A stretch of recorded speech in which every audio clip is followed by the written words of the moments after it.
Saturday, 8:30 start is going to be a bunch of games, then a brief break that will pick up at 1, and then they eat dinner and play more at 7. So there is absolutely an incredible amount of Scrabble coming everyone's way tomorrow. So, all right, the players are getting underway in game 2, and this is great. I can see all of the letters so beautifully crystal. Um, I just wow, I have my OBS open and I see that I got a photo. So I should turn that off.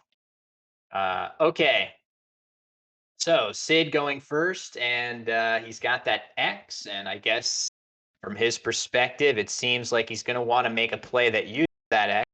The question is there any hope to minimize the damage of overlapping plays that come down in response? And I think, even if you play something like Oxo in a spot like this, you're still going to get hit with pretty heavy overlaps.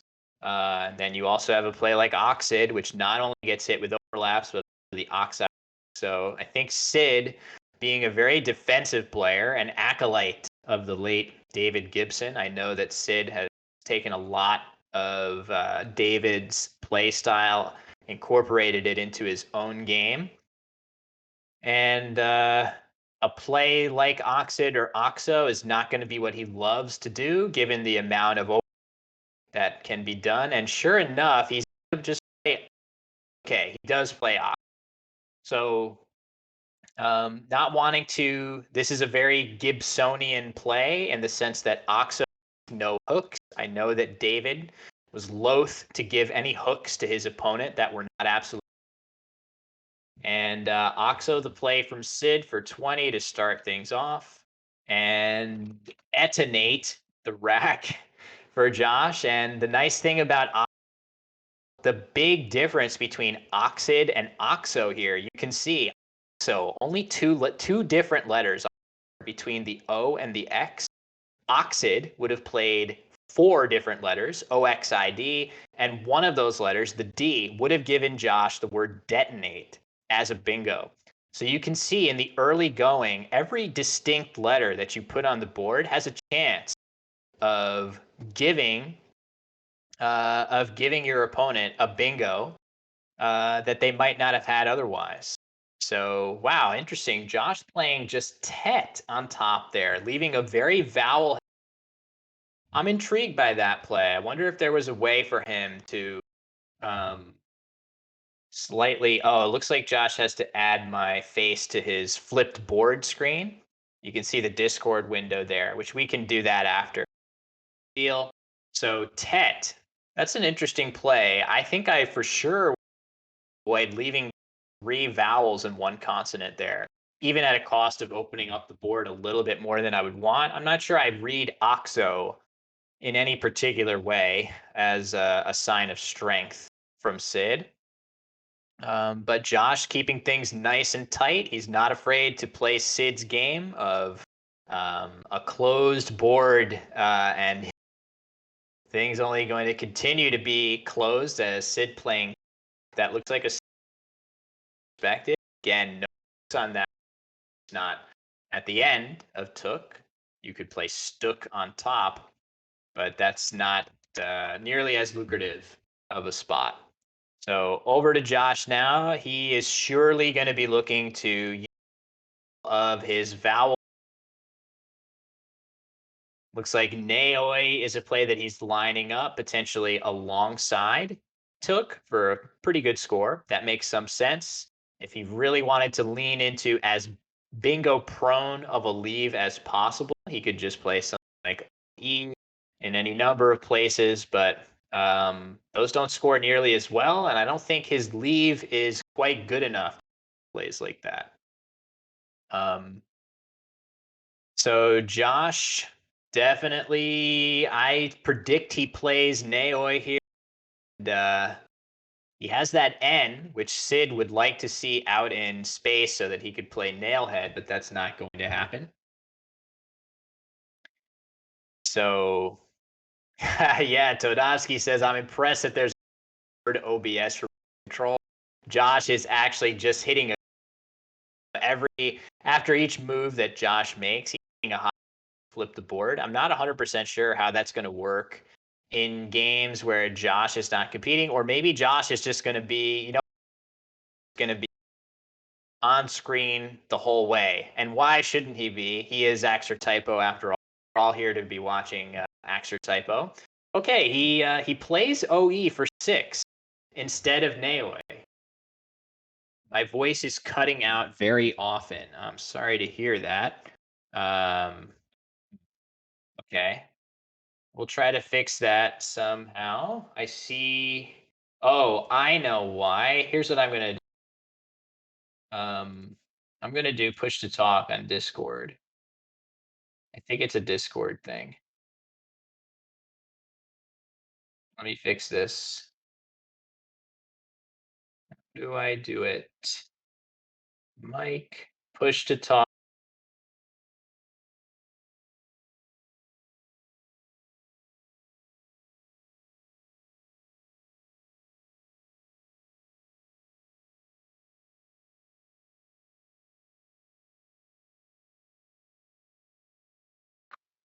There we go. Can you guys hear me now? When I just hold down right alt, it should avoid the issue of cutting in and out.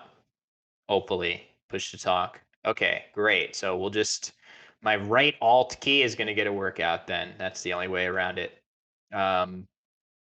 So that should solve that issue. Keep them coming, everybody. Any issues that you feel, just make sure. I just have to make sure that I get this play in.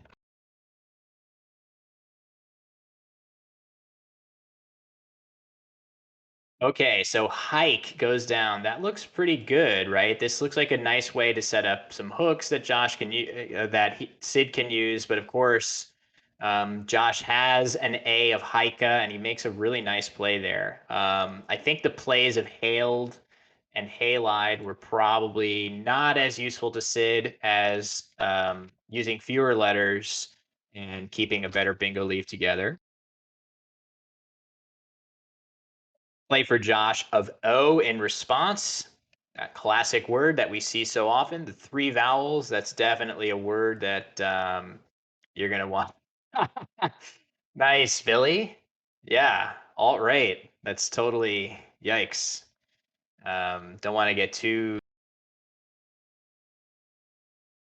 Don't want to have my. Don't want to have that be too misconstrued here. So. All right, turn the threshold on voice activation all the way down. That would probably be nicer. Let's see if I can figure out how to do that. Voice activity. All right, this will probably do. So I've turned on the voice threshold all the way down. I'm not using push to talk. Can you guys let me know if this sounds okay when you guys get a chance? Hopefully this will work. So I mean, look at the shape of this board. If not for the U, wow, just look at this. It's like a weird Space Invaders creature on the board right now. Right? Like it's very, very close to a symmetrical shape. It's very odd. So certainly the way this board is shaping up, there's definitely, okay, Josh has decided to just sort of blow the board open here and play Dunite. This is going to lead to many, many more opportunities for either player to get some bingos and stuff like that down. And Sid, I'm not sure if Sid has redrawn his tiles. You can see one of them face down, and let's just see what he gets. Ooh, okay. So Sid would have liked to see an E or something like that for traveled. Instead, it doesn't look like he has a bingo here. This game is very, this is a tactical battle, yes. Yeah, Josh's play certainly changes the complexion of the board quite a bit. There's now a D in the triple lane that can be played to, and of course a sevens lane that's a little bit more accepting of different types of 7-letter words, hooking off of the PE right here. I'll point that out on the Quackle screen of what square I'm referring to. Should be a little easier. So Sid is thinking about playing Verdant through the end of Dunite. That's going to score pretty well. It does put a vowel in a pretty nice scoring lane. Instead, he's going to play Vault, and this is going to be a big swing because Josh now is going to have really big plays with Vaulty here. Something like Cynic in that spot with Vaulty is going to score really, really well and help him to sort of wrest control back in this game. Um, so Cynic, even Cyclin or something. Um, oh, slight static. Interesting. I'm not sure how to fix that.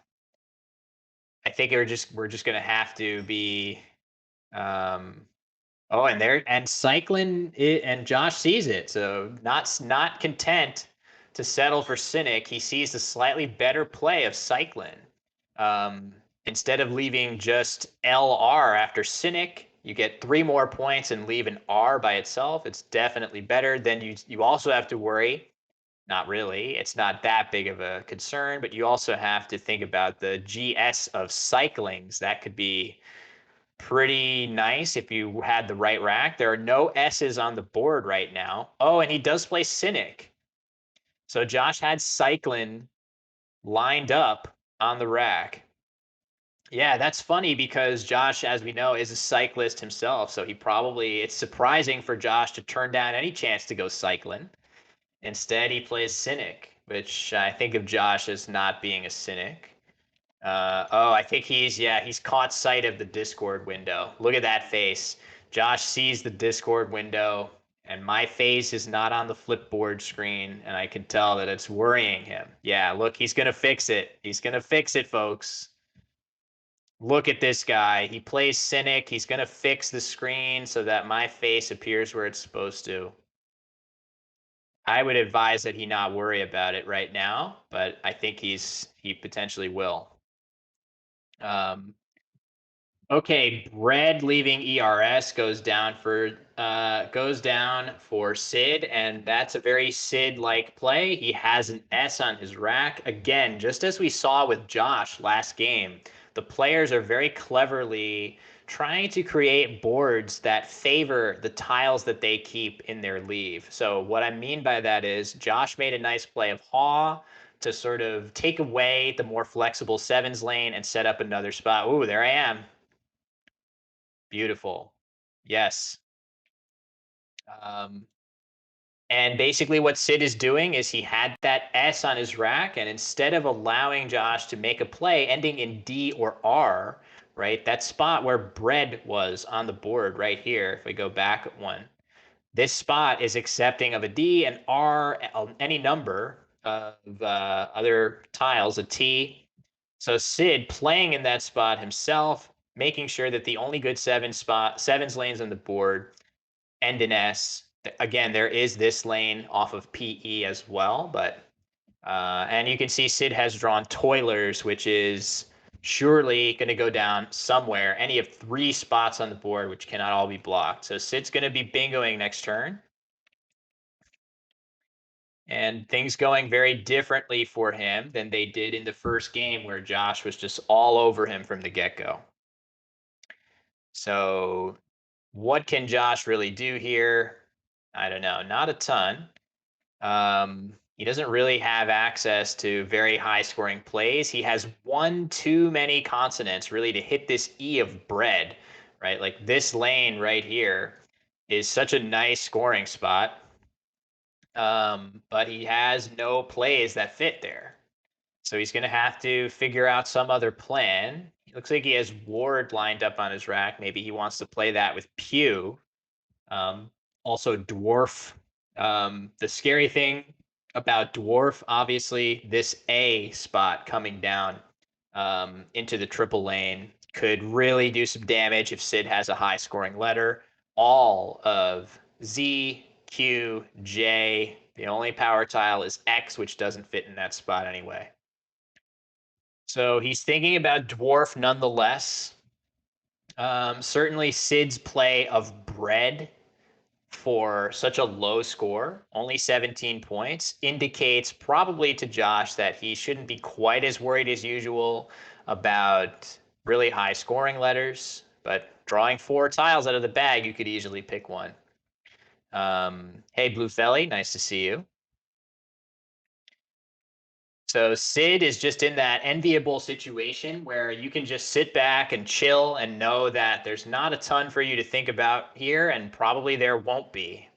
I think you'll just, it's nice being in that situation just to save those neurons, that brain energy. And it looks like Josh is going to play dwarf, which is kind of funny because this is going to favor Josh to make that scoring spot. I could easily see Josh now drawing a J or a Z and hammering that spot after his play of dwarf, because you know that Sid is going to play Toilers somewhere that does not obstruct it or loiters.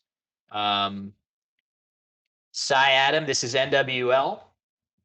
We have Josh Sokol, Sid Murali, Jackson Smiley, and Noah Walton, 4 of the best NWL players. I promise that Collins you won't be allergic to it, but that's okay. And we see loiters going down. Plays like this, you might think, what's the difference between toilers and loiters? And the answer is almost nothing, almost nothing. But the T is a slightly better bingo tile than the L. So by placing that L out in space instead of the T, there's probably some microscopic reduction in bingo percentage for Josh. And these tiny, tiny little nuances between plays are the types of things that these guys think about when they're playing. I can tell you. So, all right. So Josh has drawn the first blank here, and he's drawn some high scoring letters. It certainly feels like a play through the A of dwarf is called for here. Something like Gamp looks like it's going to be really strong for a number of reasons. One, it scores 33. Another reason is it puts a P out in a really good place for his blank. The P is a letter that likes to be the first letter in longer words. And placing that P out there with a blank in hand, very, very likely with a good draw that Josh is able to hit that P and score really well. Common words list, or wait, what a common English list? What is? Well, I forgot the acronym. Triple challenge. That would be hilarious. You have to use your strongest lexicographical instincts to figure out, is this word common enough to make it in? Okay, so Josh instead plays Magi for 3 fewer points. He uses up his eye, maybe not wanting to burn another one, or rather, sorry, make an actual sensible comment. Maybe not wanting to draw a second eye that would torpedo his chance of bingoing. I think I still probably would have played Gamp there and hoped to avoid drawing that eye that would reduce my bingo percentage a fair amount. But it looks like Josh has drawn a pretty Ooh, I thought it was flexible. But what does he have here? I don't know. We'll have to see. Anyway, Sid with a major, major vowel overload here. What is he going to do? He's just going to play NAE, blocking the board. And again, as I said earlier, Sid definitely no stranger to defensive play. That's something he feels very, very comfortable with. He's probably one of the most defensive expert players out there. So not surprised to see him take this opportunity. He doesn't have very good letters. He doesn't have a play that's going to stand out from a perspective of keeping a really good lead or scoring a ton of points. So while that's the case, he's going to take that opportunity to shape the board in a way that makes him most comfortable. And that really does achieve that goal for him. Blocking the L of loiters, the O, the I. These were probably the scariest spots, and now it's going to be really tough to fit a bingo here on this board, even with Josh holding the blank. It's just the Via Vaulty, obviously constricting space on either side. The Eye of Magi is going to be really difficult to play from this eye. And it's going to be next to impossible to fit a 7-letter word alongside bread as well. So Sid is looking at this board and saying to himself, I really like what I'm seeing here. I think things are shaping up nicely. I have a solid lead. Josh, with that blank, normally you're always happy to see a blank, and I'm sure Josh is happy to see it. But a play that would really help Josh here would be a 6-letter word to the E of bread, opening up more space in the upper left part of the board here. And because he doesn't have that, because you don't want to burn your blank, you only really have 6 tiles to work with to hit that spot. So you could easily imagine if you replace that blank with an A or something, you would have apogee or something like that. Obviously, you would never do that, but it's sometimes that blank does constrict your options when you're trying to play a longer non-bingo word in a certain spot. So Josh opts to play peg instead, just getting rid of the P and G. If anybody is aware of this channel, you know Josh is not a fan of that G. No surprise to see him play it there. And it's back over to Sid. Also, we have to, at some point, we have to make sure that Josh updates his score. He has a win here. He won the first game, so that 0 next to his name should actually be a 1. So Sid is sitting with, this is always fun, right? He's sitting with really good bingo tiles. And he has plays that would potentially open up the board for him, but he is a very defensive player and he's the one with the lead. So he plays, wow, he just plays Rin. That's interesting. So he is going full on defensive mode here, blocking off that eye. And I think that's probably what did Josh have in that spot? I'm sure something. Let's just see if we figured that out. Did he have a play in that spot? I'm not seeing it. But even if he did, let's assume that Josh did have a bingo from the Eye of Magi, which I'm not seeing yet. That is just like incredibly defensive. And Sid is just saying, wow, I love this board for me right now. I'm up by a small amount. There's no great place to score. My tiles are pretty good for bingoing, and Josh has incentive to open the board, which might give me counterplay. So amazingly, Sid draws the second blank on his two-tile pick here. So both players sitting with really good racks. The score is very close. Josh is in the unenviable situation of having no playable bingos on this turn that I see. Let's just make sure. Oh, wait, he does. He has one. So he's got a bingo that fits here. Is he going to see it?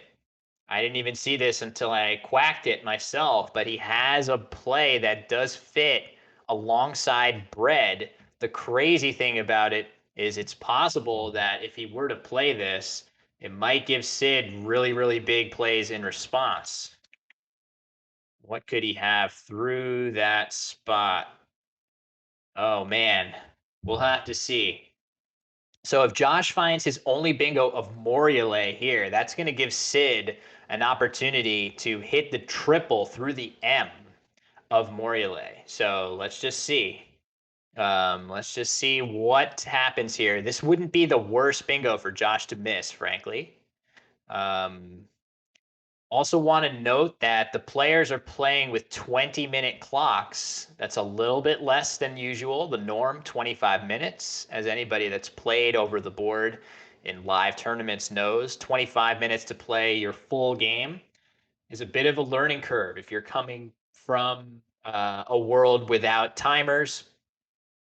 But These guys are used to that, but still, oh, there it is. Okay, Josh sees it. Josh sees it. 20 minutes still too long, says physics. Yeah, I mean, it all depends on what you're going for. 20 minutes probably is too long from a spectator standpoint. Um, but I do think that some games that you come across in Scrabble are so complicated that you could spend much more than 25 minutes trying to tease out what the plays are. So putting that time constraint on certainly adds to the challenge.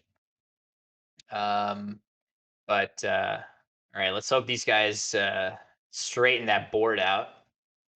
Okay, so Josh finds his only bingo. Nicely done to Josh there. Sorry, let me enter that in on the scoreboard. And now Sid is in this situation where I'm not even sure what my reaction is when this happens to me over the board. Am I happy? Am I excited to see this letter fit in the triple lane? Or am I scared because I feel like, oh man, am I gonna miss a triple here that's gonna tilt me once I've discovered that afterwards. So typically it's nice when you have that blank to see a letter go into the triple lane. But for Sid here, he's got 8 minutes and 40 something, 40 and ticking seconds. And he is going to have to spend some of that time looking through that M very carefully to see if he's missing a triple. Physics says I don't see a 3x3. I've already ruined the answer to that for myself by looking at the Quackle choices. I might as well ruin it for you guys as well. There is no triple available, but for Sid, he has to do his due diligence and look pretty hard. Um, and there are lots of bingos through the M, that's going to be especially annoying, right? He has to spend plenty of time looking just because you can right away see that there are bingos like memories, memorize, immersion, emeroids. These are things that Sid's going to see, and he's going to say to himself, "Wow, there's a lot of bingos through the M with this rack. I have to keep looking." So Sid's chuckling about something with Josh. These guys are all friends. No surprise. I'm sure the atmosphere is quite enjoyable over there at I'm calling it the Sokol Arena in Montreal, Quebec. Yep, good. Cy Adam points out a bunch of the bingos possible here. So yeah, we are. Let me see. There we go. Just wanting to. I wish I could just have. I wish I could reach out and just tip the board back. It's definitely not worth pinging Josh during his game, but would love to straighten that board out. My whatever OCD I do have is wanting to see this board straight up.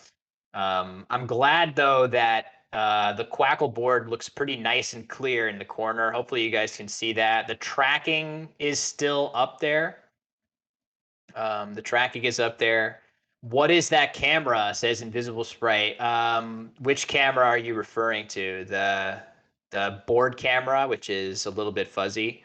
It's Josh's old webcam. He's using so many of his cameras to get this setup underway that not all of them are the most cutting edge, but hopefully we can see.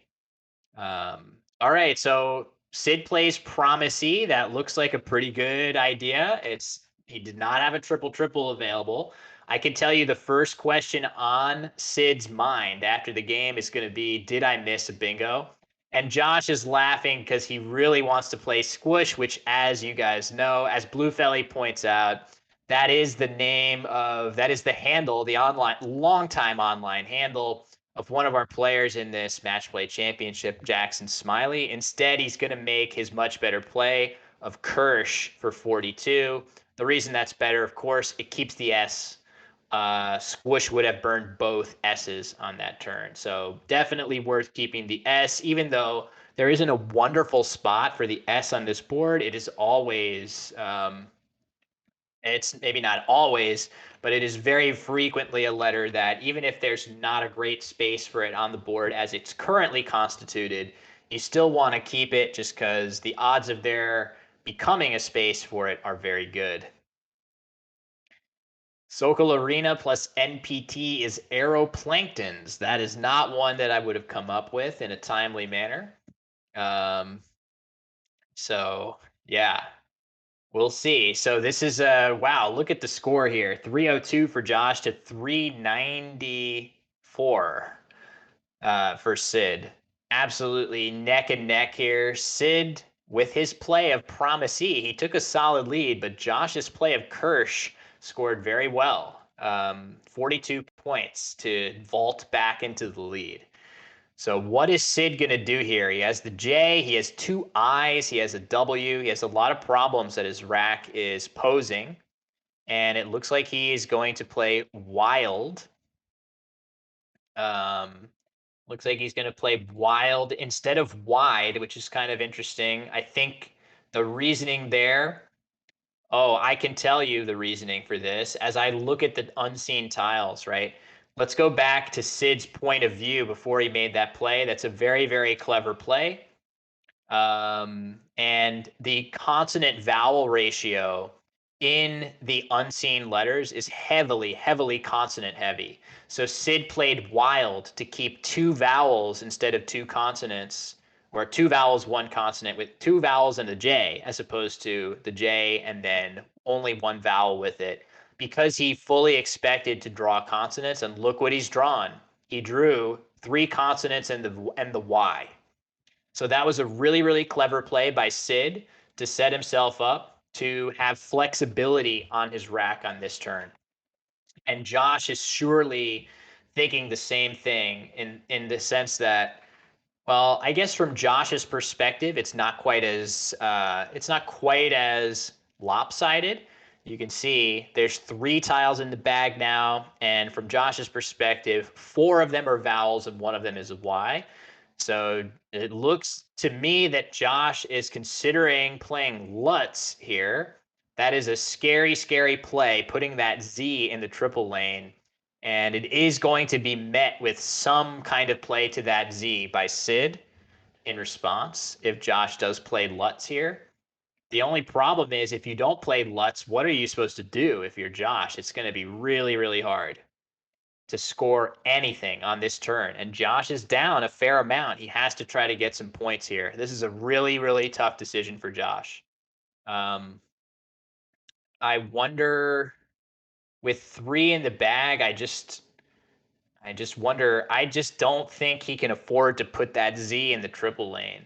Yeah, no Jizz, no Vizey, but at least Biz or Buys would potentially play for a quite a lot of points through Lutz, enough that I really do worry about Josh's ability to score well enough to counteract a play like that.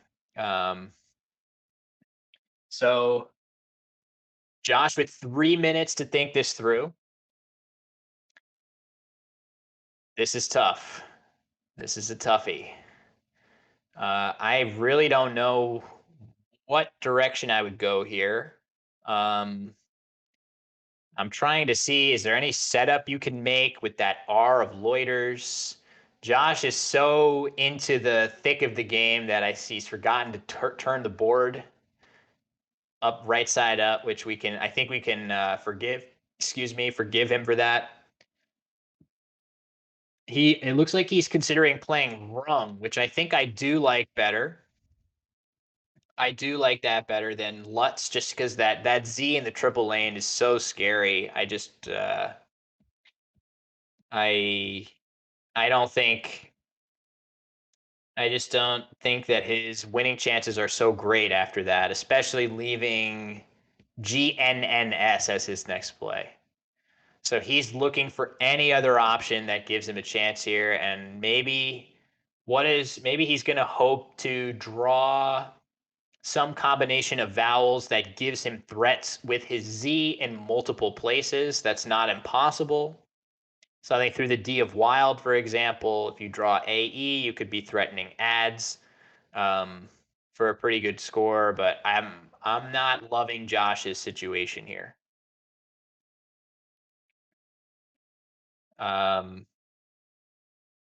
I guess the only saving grace for him is that if he does play something like Lutz and Sid plays Biz or buys through that spot, maybe Josh would have some opportunity to go out in two if he draws enough vowels. But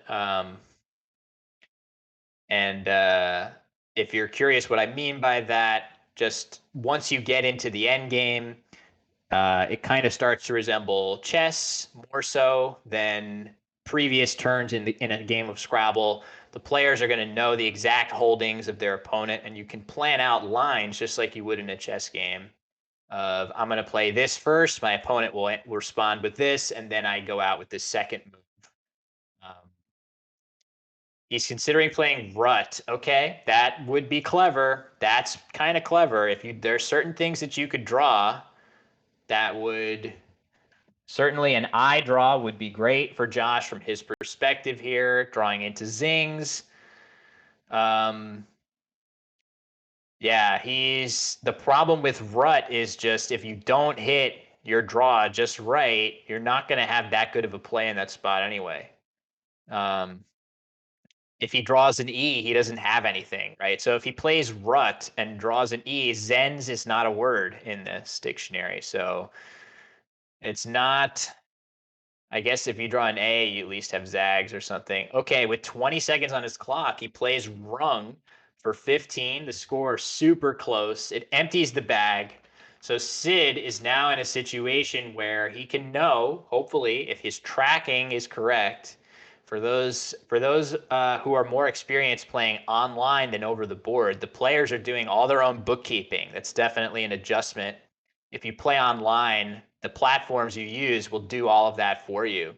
Um, so this is actually, wow, this is tricky, right? So what happens here if it looks like there are not that many plays that do that well for Sid with his J? What is he supposed to do with this J here? If he plays something like Jib here, which looks like a good play normally, Josh is going to have, I mean, he has oh, he can just play Zaz here, but that's probably not enough either. Let's just play this out a couple more turns into the future. Yeah, wow, this is actually going to be a really tight endgame. Sid should be able to win this. It looks like he's getting ready to play Jib. That should get the job done for him, but he's going to be a little surprised when he gets hit with Zaz and Snob in response, because that's a pretty heavy play. So let's just see what happens. So Jib, let's say Jib does get played. Josh responds with Zaz, and now this is kind of a gut check moment for Sid if we get that far, because he would have Very on his rack with no way to go out, and he would be trailing by 1 point. He's going to have to say, I mean, if he's missing an outplay that Josh has with his rack of FANT after Zaz, that's going to be nerve-wracking for Sid. So let's just see what he opts to do. Frantic finale forthcoming is absolutely right. So Jib is going to be the play from Sid. So let's just go back and commit that and show you guys what the actual score of the game is. Score is going to be 354 to 317 in favor of Sid. Josh finds his best play immediately. It took him no time whatsoever to react to that S hook of Snob. He played it absolutely instantaneously, which he needed to do to give him a chance. Now Sid has Very on his rack. He's trailing by 1, and he doesn't really have a great place to. He can't go out. There's no outplay for him available with this rack. And he has to be a little scared that maybe I'm missing something that Josh has here. Yeah, no ya in this game. No playing an A alongside that J. That would be a big difference maker if that was possible. But of course, many turns in this game, I'm sure, would have been very different. So Sid had a nice advantage on the clock, but he doesn't have a ton of time to work this out. He definitely should be winning this game. It looks like Sid has arranged his tiles such that he's going to play dry here, which actually is, um, according to the engine, one of the only plays that gives him a win in this game.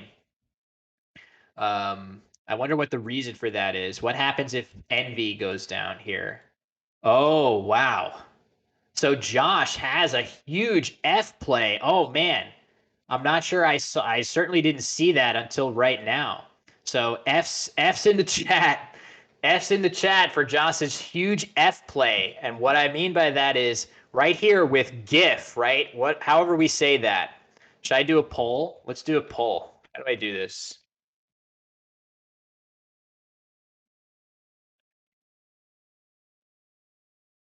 GIF or GIF?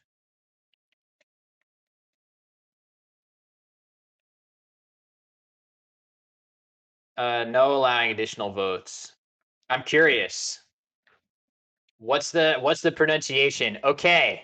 So the play's coming quick. So dry comes down for Sid. Immediately Josh plays his really good high scoring F play and Sid responds by playing Veer. That is enough. That is the only winning move for Sid in the end game. And Sid Murali comes out on top by a final score. I know it's off center when I click this. The final score, Sid 390, Josh 387. Wow. Wow. So in this situation, we'll just go back. Josh is winning by 12, and Sid plays Veer for 11 and collects 4 points from Josh to go ahead by 3. Very nice. End game. Brutal situation for Josh with that play of rung. I have no idea what he's supposed to do there. Playing Lutz, I'm sure, is not the answer. So I really like that Josh got away from that play. I think it was just a situation where Sid's tiles were high scoring enough that Josh is going to be in trouble with a lot of his options there. This is a really well played game. Really well played.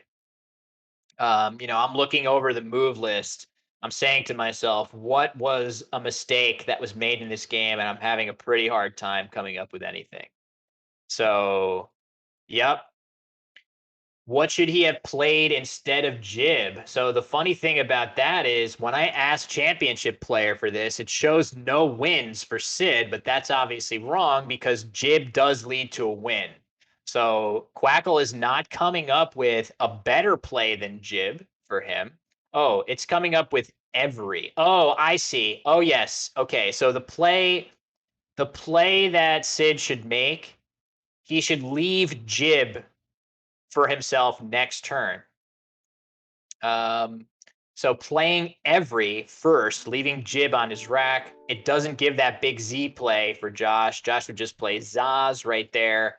And then Jibber as the second play to the ER, the same spot where Sid played Veer.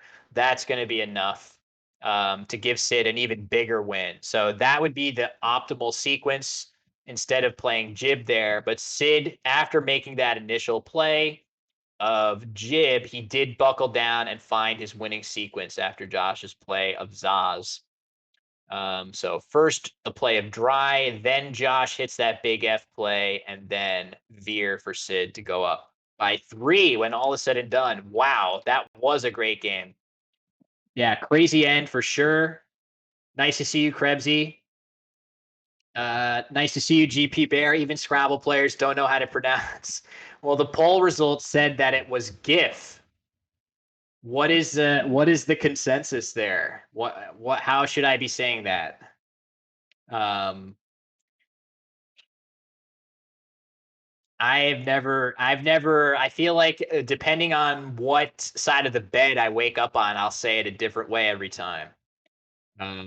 Just because I'm not graphic. Yeah, seems like a G GIF. Yeah, that's true. I'd agree with that. So yeah, it's just it's that peanut butter. It's that peanut butter that does it to me. I don't even like peanut butter. So it pains me to think that a peanut butter brand is influencing my pronunciation of that word. Um, Giraffic? Is that a word? I know giraffid is a word. Yeah, giraffid, right? Pretty sure. Yeah. Member of the giraffe family. A good family to be a part of. All right. So Josh is checking in on his other games, potentially. Maybe using the restroom. When we get back, we'll have him update the match score. So again, we are at the Montreal Matchplay Championship. Let's just hold on. Do we have the? Where's the? Is this it? No. Oh, yes, it is. Okay, so you can see there, Streamlabs and Nightbot are just the tag team duo here, helping us understand what's going on here. So we're playing match play. All of the 4 players here are going to play best of 11 series against each other. So Josh is gonna, I think we're gonna see Josh for all of these games. So we're gonna see Josh play 6 games against Sid tonight. We've seen 2 already. This last one, a barn burner. He's recounting the game, uh, just making absolutely sure that the margin of victory. Well, Sid has no incentive to recount the game. The other players are playing off stream in an adjacent room of the Sokol Stadium, as Todovsky recommended, the alliterative Sokol Stadium. Um, yeah, and there is Josh gave me a link as well. Hold on, let me get it. And we can keep tabs on how the other players are doing. Um, is this all taking place at Josh's place? Yes, it is. They have all traveled. Home field advantage, but Josh has also been doing an incredible amount of work behind the scenes to set up the setup that we're looking at. And he's also operating the board. He's flipping the board so we can see it upright on every turn. So I would say that whatever home field advantage Josh has is getting negated slightly by all the effort that he's put in to make this happen. So we gotta give some props to axcertypo. Um, Microphone is sounding good, so the settings are working. Great to hear that. So we're working out the kinks. I am here with you guys tonight for 4 more rounds. Then the players are gonna take a well-earned break, sleep it off, wake up tomorrow, and it's gonna be wall-to-wall coverage. I don't even know how many games they're going to play. I think let's think about it. Every player is going to play 33 games. We're playing 6 today. So tomorrow, if I'm not mistaken, I think they're going to try to play 27 games of Scrabble tomorrow over the course of the day. So it's going to start early and go late, and they're just going to play Scrabble without end. So if you like watching this, and I think we've gotten the setup a little better, certainly for me, I don't know why I was bogging things down so much, but having my emote on screen instead of myself, and for me, yeah, tomorrow and Sunday, and then I will be back on Monday morning to bring you the finals match. So what's happening is the players are going to play. Oh, Josh is looking at his phone. Josh, update match score. 1-1. Okay, he's using his phone. Hopefully he gets this message from me. Just to make sure that we get that match score updated. Yes. So the full schedule is the players are going to play each other 11 games apiece. The finals on Monday is going to start bright and early. It's going to start at, I think, 8 a.m. Let me check my email on that too. I've been given the schedule for that. Yeah, Monday at 8 a.m. It's going to start, and it's going to be a best of 13 finals between the 2 players, I should say, who are top performing over that first set of weekend games between today and Oh, wait, sorry, not 27 games just tomorrow. It's going to be 27 games over Saturday and Sunday, because then Monday we're going to come in with 13 games finals starting 8 a.m. Wow, they're saying they have it as a tie. Oh my, I wonder why. Um, I think I have all the plays correct. Wow. Both of you? I'm not 100% sure where I've missed a play here. If anybody sees a way that that Quackle is different from what's on the board, let me know because the players have counted it as a tie. 8 a.m. Eastern time, correct. That is correct. Yep. So I guess we have an issue here where the players, are there any rules regarding observers correcting scores? I have no idea. Yeah, I mean the players are appear to be wrong, but then again, in the first game, I was the one that was wrong. I entered in a play incorrectly. Let me just unmute Josh and see what they're saying. Sorry, Josh. Are you hearing me? Oh, you miscounted rung?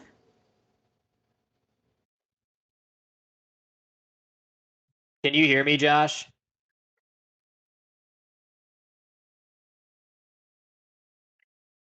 Okay, I don't think they can hear me, but it sounds like rung was miscounted potentially as 3 more points than it actually was, and Josh goes down from what he thought was a tie to a loss. Ouch. Okay, so the players are going to start again momentarily, I imagine, and Josh will be going first in this game, game 3. Thanks everybody for watching along. Certainly for everybody here from the start, thank you for bearing with us as we got the setup a little bit smoother than it was. Hopefully between the board and the analysis board in the top right, you guys are able to follow the action. I think it's pretty clear. The racks are clear. I know there's probably a slight delay in my commentary from what you're hearing, but hopefully it's all working out for the best, I think. They got the wrong score. That's right. Very nice. That's another good one. That's another the alt my alt right, my ties to the alt right, my push to talk key. Just kidding. I just for anybody that doesn't understand why I'm saying that, I was using my right hand alt key as push to talk before, and I'm now not doing that. Yes, I renounced the alt right. I renounced the alt right.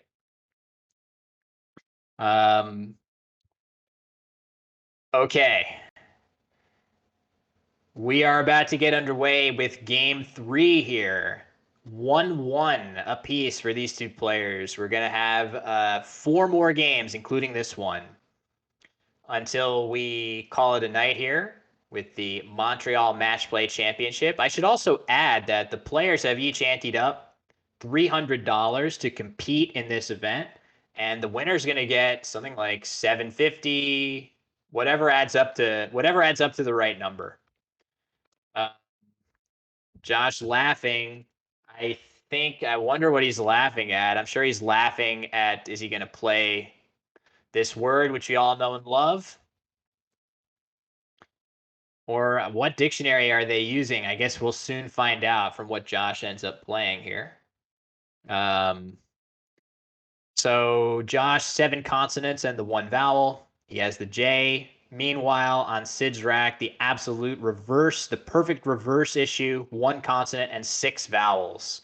When in doubt, I certainly would rather have more consonants than vowels. They score a little bit better. There's more you can do with it. Josh ends up exchanging JW, leaving PERNS. That's interesting. That's probably very, very close with the other exchanges. I'm sure there were other exchanges that would have thrown back 1 more consonant there. But all's going to end well for Josh as he now has penners on his rack. And I think Sid is a lock to exchange as well. We saw this, well, I use the word saw loosely. We almost saw this in game one. We saw this in flip book style, one slide at a time, as the players exchanged a bunch of times to open the game. And Josh is going to play penners. And look, he plays this absolutely atrocious vertical opening, as we know, as he is wont to do. Truly, truly awful to see that, but it's great to see Josh score 74 points regardless. Not much we can do for you guys to shield the innocents from the vertical opening that we're seeing here, and we're probably going to see many, many more of the same here. I'm very sorry to all people of gentle sensibilities watching along in the chat, the women, the children. Wow, look at that. Sid plays PE, or he exchanges 5, leaving PE, and he draws EAEAN. That's like a warped old McDonald's style draw, right? EAEAN. And this is definitely not what Sid wants to see here. And if you cut back over to Josh's rack, you can see he's got some seriously nice tiles for scoring there. So will Sid exchange again? Will he try to play something like epee as an overlap alongside penners? So yeah, we've seen already that Sid is very, very comfortable on tighter boards. I'm not really sure how that informs his choices on this play. Something like epee here doesn't really do a ton to constrict the board. I think it's a reasonable play, even though it leaves 2 A's on his rack, just to grab some points and to sort of create multiple options going forward on column F, as well as an S hook on row 11. So there's a couple good spots. Yeah, Josh has Nightbot set up to thank everybody. I'm sure that he will check in after he finishes play here. He also has Nightbot set up to plug me, which, I mean, come on. We don't need to be doing that. It is my pleasure to be here to support Josh. And we got some other great commentators coming your way tomorrow. Strategy, Grandmaster Kenji Matsumoto is going to take a lot of the commentary tomorrow. When is Kenji? Let's see. Kenji has the late shift tomorrow and the afternoon shift on Sunday. Those are the days that Kenji is available to commentate. And wow, interesting. So just ease is played there for a much lower score by Sid, but potentially opening more areas of the board up at once. So yeah, that's an interesting play. Sid is essentially saying, I can't do a ton on this turn to score super well. So I'm, again, just as he did last game with his blocking play of NAE, he's going to play ease just to create more space of the board as open space for him. And Josh immediately responds with Oxy, a very nice play, 40 points, leaving a good bingo leave. Sid, though, is going to bingo here for sure. In fact, he has the P hook for Poxy, and you can see Repaint and Poxy is going to score very, very nicely. I think that's going to be enough points for him. Yeah, Painter is pretty good. Wow, got to be careful of where Sid plays. I can certainly see. Nice job, GP Bear. It is a pog moment to see bingos. Apparent, yeah, not quite. Apparent through the E of Penners, another playable bingo here. The crazy thing is, depending on where Sid plays, if he doesn't, there are spots on the board that Sid could play that would give Josh a counter bingo of comfiest. I very, very, very much doubt that we're going to see Sid make any of those plays. I'm almost positive that we're going to see him play Repaint for 86, even though it opens the triple. It is so many more points than the other options available, right? So the Repaint and Poxy scores 86. all the other spots are only 70, right? These are 70, 70, 70, 70, all of those spots. So that is the play that Sid ends up making, and we like that for him because 16 points is not something to sneeze at. And that T of repaint it's not nearly far enough over to the right to accommodate Josh playing comfiest to it. So Sid is right back in this game after a slow start. All those vowels he had on subsequent turns, he exchanged and then he played ease for 6. So Sid's average points per turn through 2 turns in this game was 3 points per turn, but he has increased that average quite a bit with his 86-point bingo here. Josh should definitely have some pretty good responses here, though. I'm fully expecting. So something to note is that Poxy takes an E hook. Epoxy. Definitely something Josh is going to be looking at is, do I have any overlapping plays that let me hit epoxy really hard here? And he does. He has plays like that. He could play fem in this spot for 34, or if he wants to tack his S on, he'll get 14 more points for his trouble. So there is a lot, and let's see, will he play his S? He sure does. We like that. I think that's worth it. 48 points for Josh there on that play. That is a ton of points. Well worth the sacrifice of that S, I would say. But Sid is not going to be deterred. I think he's... All right, Josh looks, sees the board is aligned correctly. Sid can play jaded and eased for a really nice score, too. So Sid's down right now, but not by that much and not for long. He has it lined up on his rack. I fully expect to see that go down with eased. The board is still pretty open after that. There's still opportunities for both players to do some good things. There's still a wide open triple lane at the base of the board through that T. There's still an E of penners that should easily accommodate some 8-letter bingos with E in late position. The E loves to be in late position in longer words. IER, ED, ES. So plenty of opportunities here for both players.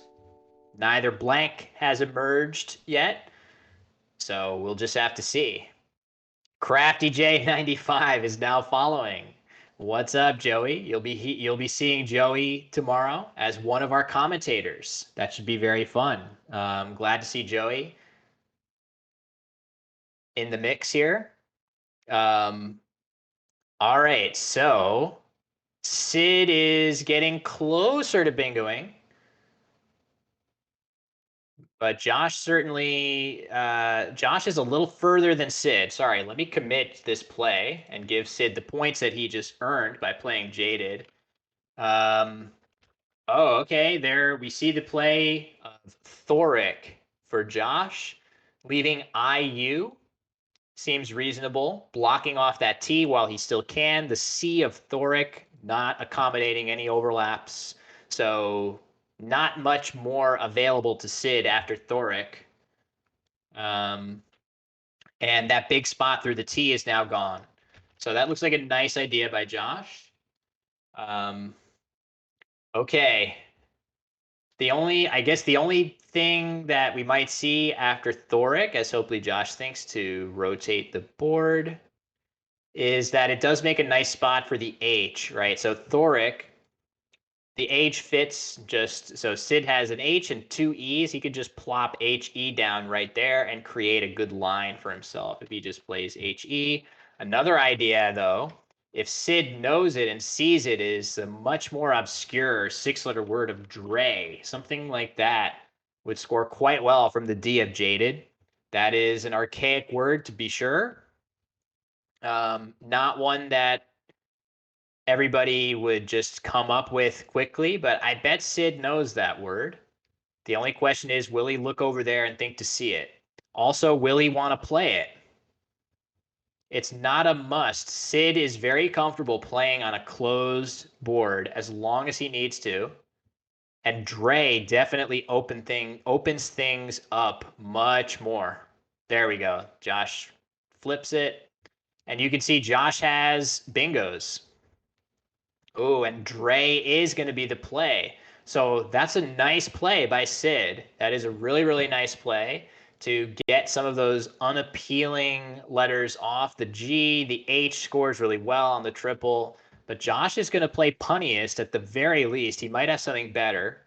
So even as Sid gets close, Binax says punniest. No surprise there, as he's been handing out the puns like hotcakes so far in this broadcast. Scrabble players, no surprise that Scrabble players would be good with the puns and the wordplay, and no missing that here for Josh. He plays punniest instantly for 72, and he's going to go up again by about 100. So this is key here for Sid. Sid's picking his tiles. He's going to hope he pulls one of those two blanks that hasn't come out yet, and he really, really needs to counter Josh's bingo with one of his own if he's going to stay in this game. Let's see what he gets. EL is a good start. It's definitely a good start. But a lot is going to depend on what else he draws here, and certainly what else Josh draws. And what are we seeing? Ooh, okay. So neither player pulling one of those blanks, but Sid definitely not loving to see that 5-consonant draw come out of the bag there for him. Certainly could have done better as far as balance and potentially picking something. And you can see Josh has drawn that Z, which we love to see. Sid is about to make what we think is his best play here. Yeah, for sure. The engine loves this play by far compared to anything else. Curdled for 36, leaving just an L.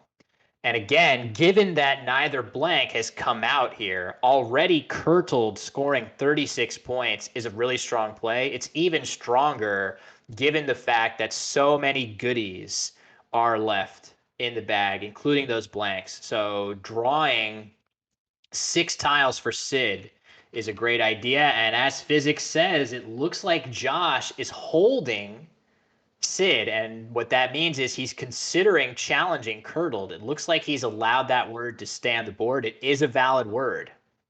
So Josh making the correct decision not to challenge that, but that could have been a big swing. And he has Waltz to the T of punniest that's going to score huge for him. Oh, is he still holding? Oh, man. This would be a big swing. If Josh challenges Curdled, he's going to be incorrect. And it looks like he allows it. Yeah, it looks like he allows it because he does have this big play, and I know he saw it, and he plays it instantaneously.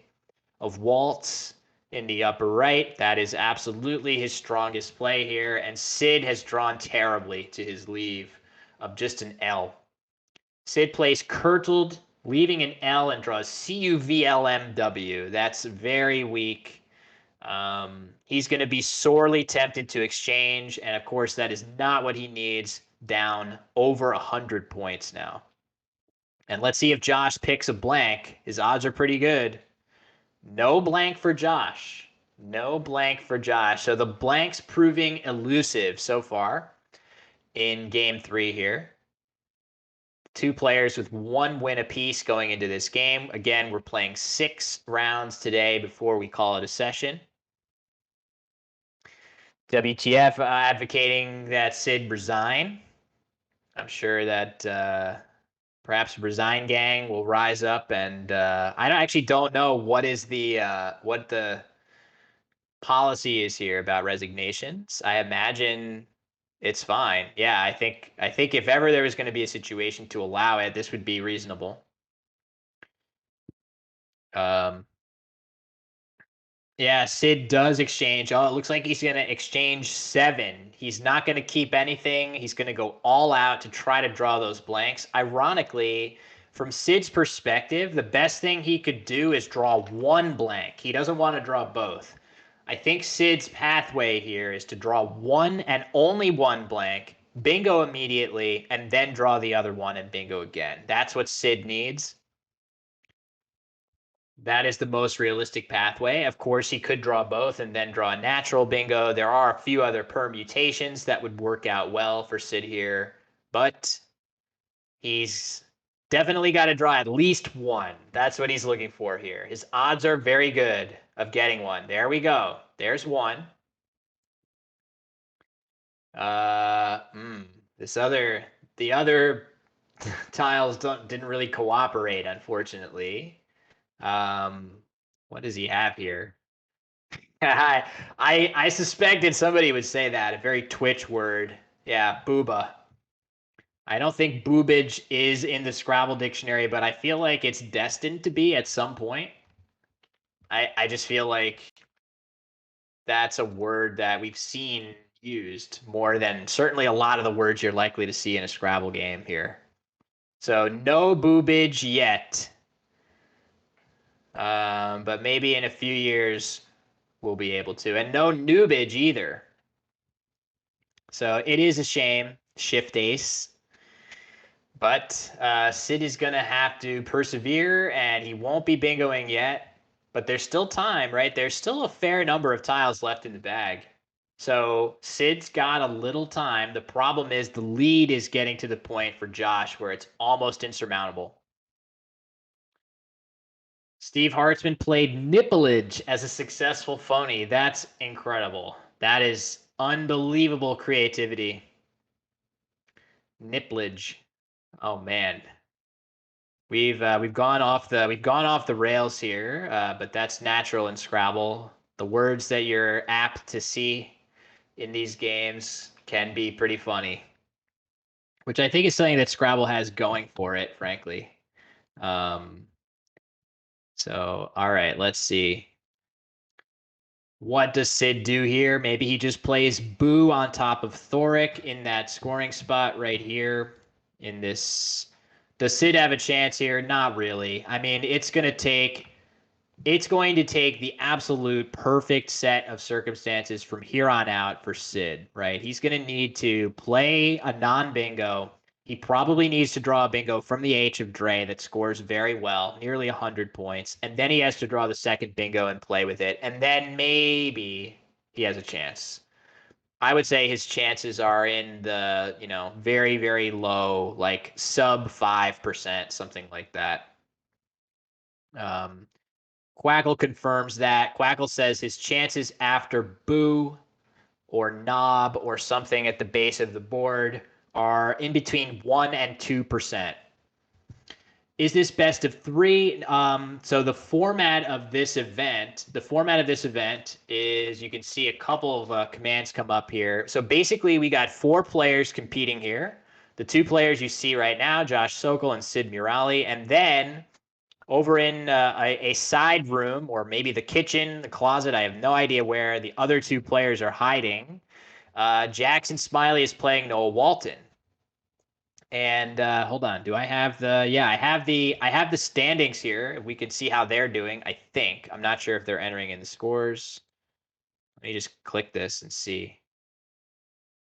Enhanced scoreboard. Okay, it's not being updated, so eventually it probably will be updated, but not yet. So what's going to happen is that all 4 of the players are going to play their 3 opponents 11 games. So a total of 33 games. And once we've played those 33 games, the 2 top performing players will play a finals match of 13 games. So it's going to be 46 games of broadcast Scrabble. Game 1 was a little bit tough from a production standpoint. I have sacrificed my ability to be seen. It's just an image, it's just an emote of me now on screen instead of my moving visage, so that it allows me to do commentary completely in the nude, which I love to do. That helps me just be a little bit better, more incisive on my commentary if I'm not burdened by any type of clothing whatsoever. So that's been good. Just kidding, gang. So Sid has drawn very poorly to after his play of Boo. Things are definitely, the lights are dimming for Sid on this game here. He really needs to have drawn something much sooner than now. And Josh, with a pretty nice flexible set of scoring tiles, he should easily be able to score well somewhere and continue to put scoring pressure on. Fish off the U for boobage. Yeah, it's a good idea. It's possible that boobage was added to the dictionary between Sid's first play and his play now. You could you could take that risk. All right, so yeah, I have the scores right. Sid is down huge. He's still thinking. You can see his clock. He's using that clock. He's trying to come up with some way to get back in this game. It doesn't. I don't think his efforts are going to come to fruition here. But speaking as as somebody that's been in this situation many, many times, if you have a 1% chance of winning this game and you give it your all every single time that it happens, eventually you will get a miraculous win that you worked for. I don't believe spread is very, very, very unlikely to matter in this tournament. I'm pretty sure it's one of those situations where the only way it matters is if there's a tie and the players that are tied are like close in the standings somehow, like second and third. So spread is basically irrelevant. I would be stunned if there were any way that it became relevant. So why is Montreal the Scrabble capital of the world? Well, I think it's certainly, if it is the Scrabble capital of the world, I would say it's in large part due to the efforts of axcertypo, Josh Sokol. I think some would dispute that it is the Scrabble capital of the world. I'm not sure what is the Scrabble capital of the world. There are some great, great clubs across the country, great regions, Scrabble hotbeds. I myself have rarely belonged to such a Scrabble hotbed. I'm just a lone wolf out in the boonies of various places. Sid is just agonizing here. Just agonizing. What should he do? He's gonna play Eon. So this is a great this is a great example of like Sid knows that spread really doesn't matter, and I'm pretty sure we're gonna see Josh play something like Myelin and Neon or something like that. So Josh has the N. He plays Mincy. That's definitely better. Mincy makes sense. So Sid is basically saying, I got no chance to win this game unless I go completely off the reservation and do something crazy that just ends up working. One in a million. And Josh instantly punishes it. And I don't think Sid even draws anything. Oh, he has Eulogia here. He can play Eulogia at least, which I think he'll see. But even then, once Sid gets that bingo, it's still gonna be too big a hill to climb. So I think we're seeing Josh on the cusp of wrapping up game 3 and taking a 2-1 lead over Sid. Still a ton of Scrabble to play, not just between these two players, right? They're gonna end up playing a total of 11 games against each other, but the total number of games that all these players are gonna play are such that these games where you get unlucky, that's going to happen to everybody. They're playing enough games where those little edges, those little margins between those players will manifest themselves over that many games. And honestly, that's why these guys are wanting to play that many games, right? Like they're playing this many. Oh, okay, yeah, Eulogia, sure, that's a good point. Playing it instead of up here for 76, playing Eulogia there and opening the triple lane, and maybe Josh can't play anything through there. I mean, it's incredibly unlikely. Maybe he plays a phony. Maybe Josh plays a phony and Sid triples through the E of Eulogia, right? Like what are the chances of that? Next to none. 1 in a million. Who knows how to quantify? But why not? Why not give himself a chance? So that is what he does. Devilist. I don't think that's a word, is it? Or all right, Sid's drawn the other blank. Devilettes is a Collins word, but that's not gonna play. Yeah, no boobage is found. I note I had a lot of jokes I could make there, but I'm gonna restrain myself. Yes. So Josh is gonna play Delve or something. I mean, there's many things that he could do here. Basically, all he wants to do, okay, there's Delve. The reason he's doing that is that it does a pretty good job of blocking both the E of Eulogier and the sevens lane underneath the M of Mincy, right? So playing to that upper left corner of the board is the best way to block the two most hittable lines on the board. There is still the H of Dre for Josh to worry about, but he's up by more than enough. Certainly after Delve, you could see he's up by, 150. So he's cruising here. Sid also with only 50 seconds left on his rack, on his time, I should say. Clock, that's the word. Scrabble players, good at words. So yeah, and there's only one tile in the bag too. And you know what's funny? That tile, looking at Josh's rack, the one tile left in the bag is the Q. So that's kind of funny. Sid's gonna play Bog. Nice overlapping play for 33, and he's gonna pick the Q out of the bag, which is gonna give him the outplay of Kiviut through the Eye of Eulogier. So I'm sure Josh is gonna end up blocking that. How much time is on Josh's rack? I would say about S seconds. Um, so yeah, Josh should probably just be blocking Kiviut here in some way, shape, or form. Other than that, there's not a lot to think about here. Quackle suggesting Orate as an option for him, leaving IS as a subsequent play. I'm sure that's fine. Anything that blocks the eye of Eulogier, Josh probably sees that instantly. This is the sort of thing that Josh is really good at, just immediately puzzling out the key nuances of endgames in any position, really. Both players, really. I mean, the all four players competing in this match play event are absolutely awesome players. So it's going to be rare when we see big mistakes, and when we do see big mistakes, they will have reverberations on the game because the opponent will always be ready to punish, right? It's very, very difficult to get away against players of this caliber with making big mistakes.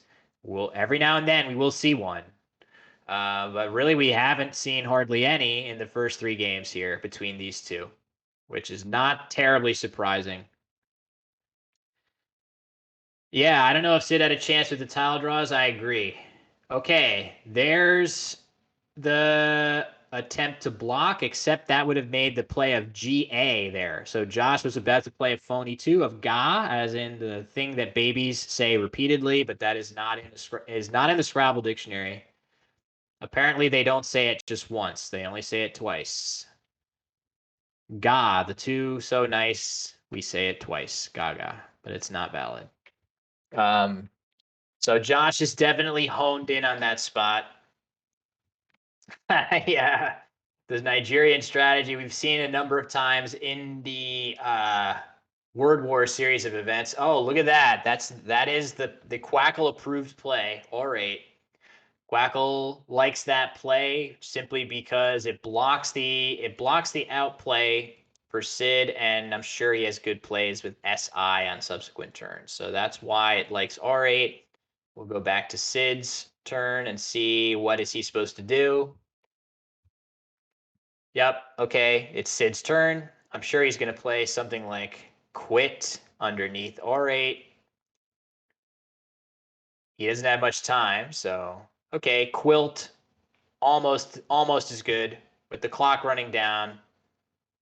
No problem. That looks like a solid play. And then Josh is going to play quilts, though. That's the only reason not to play quilt, is it gives a better spot for that S, but it's purely academic. So Josh ends up winning this game by a final score. I know you can't see it when I finish the game in Quackle, but final score 502 to 365 in favor of Josh Sokol. Really good Scrabble being played here. Really, really minimal mistakes on either side. It's hard to point to anything that I would sit back and say, no, that was a big error. I'm not sure there's been a big error made so far. So very high quality play. And just happy that we figured out a way to bring it to you guys in a more watchable format than the first game, which I know that was tough. I know that was tough. What is the average score? I think in general, a good average score for an elite player in the NWL dictionary is something like 420, 425. I'll say 420. I would say somewhere between 420 and 469. 420 over probably roughly 69 games is required to get that average. What do you guys think? Let's do predictions. I just learned that I can do this from the chat window. Who wins game 4? Let's let you guys gamble. Josh, Sid. We'll do a 2-minute period and we'll start a prediction. I understand that mods who do the prediction cannot. Wow, I can't participate in this. So I'm going to start putting up some predictions for you guys. Let's see who wins game 4. Josh is up 2-1 now. We're going to save these quackles just in case these guys want them after the fact. And all right, we'll be ready with Sid going first in game 4. So, all right. They are debriefing about the game. What could Sid possibly be showing Josh there? So exulting about something. Yeah, 420.69. That's about right for a good average. And a good average in Collins, I would say, is probably something like 469.420. That's my gut tells me that. So these guys really evenly matched. I know that this is Josh's channel, right? We should definitely get a pro Josh bias going in the prediction. Wow, it's going fast too. Why is it going so dang fast? I should have done it for like 5 minutes. But get your predictions in. Who will win game 4? Who wants to win some channel points? There's a lot of good stuff in this channel now. Oh, wow. Wait a second. Josh took all his channel points away. So Josh took all his channel points away because this is like official coverage, right?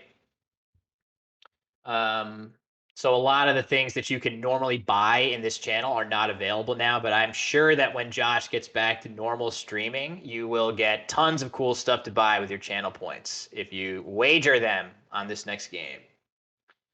All right, Josh updated. He's got 2 wins to Sid's 1. We're still very early. Physics highlighting his message.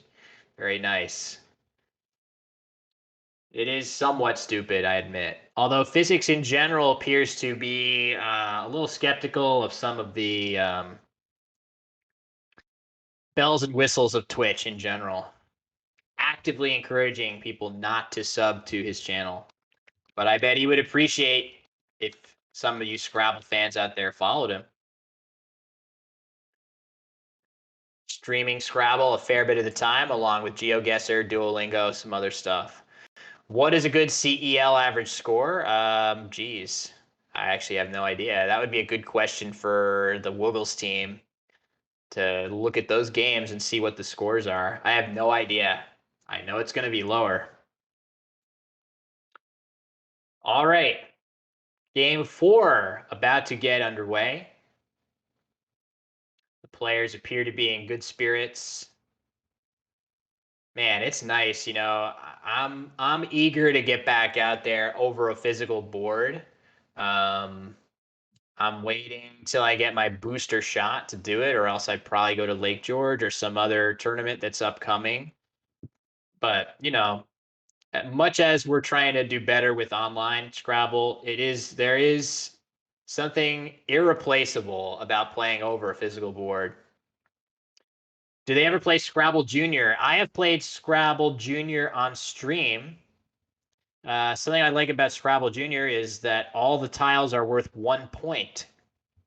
That's kind of a fun spin on the normal strategy. So the Q, which is already horrible, even though it's worth 10 points, really just an absolute train wreck of a tile in Scrabble Junior. Also, I feel like they don't let you play Chi and Cat in Scrabble Junior. So, all right, game 4 about to begin. Sid drawing his tiles, going first, showing impeccable tile drawing form here. And let's see what he gets to start the game. He's got a few good tiles, but boy, a lot of T's on the rack there. So I would expect Tatty to go down pretty quick here for Sid. It would be very surprising if he spent very much time on this move. It seems clearly called for here, leaving the nice ED combination. And would you look at that? Josh has a pretty ugly rack.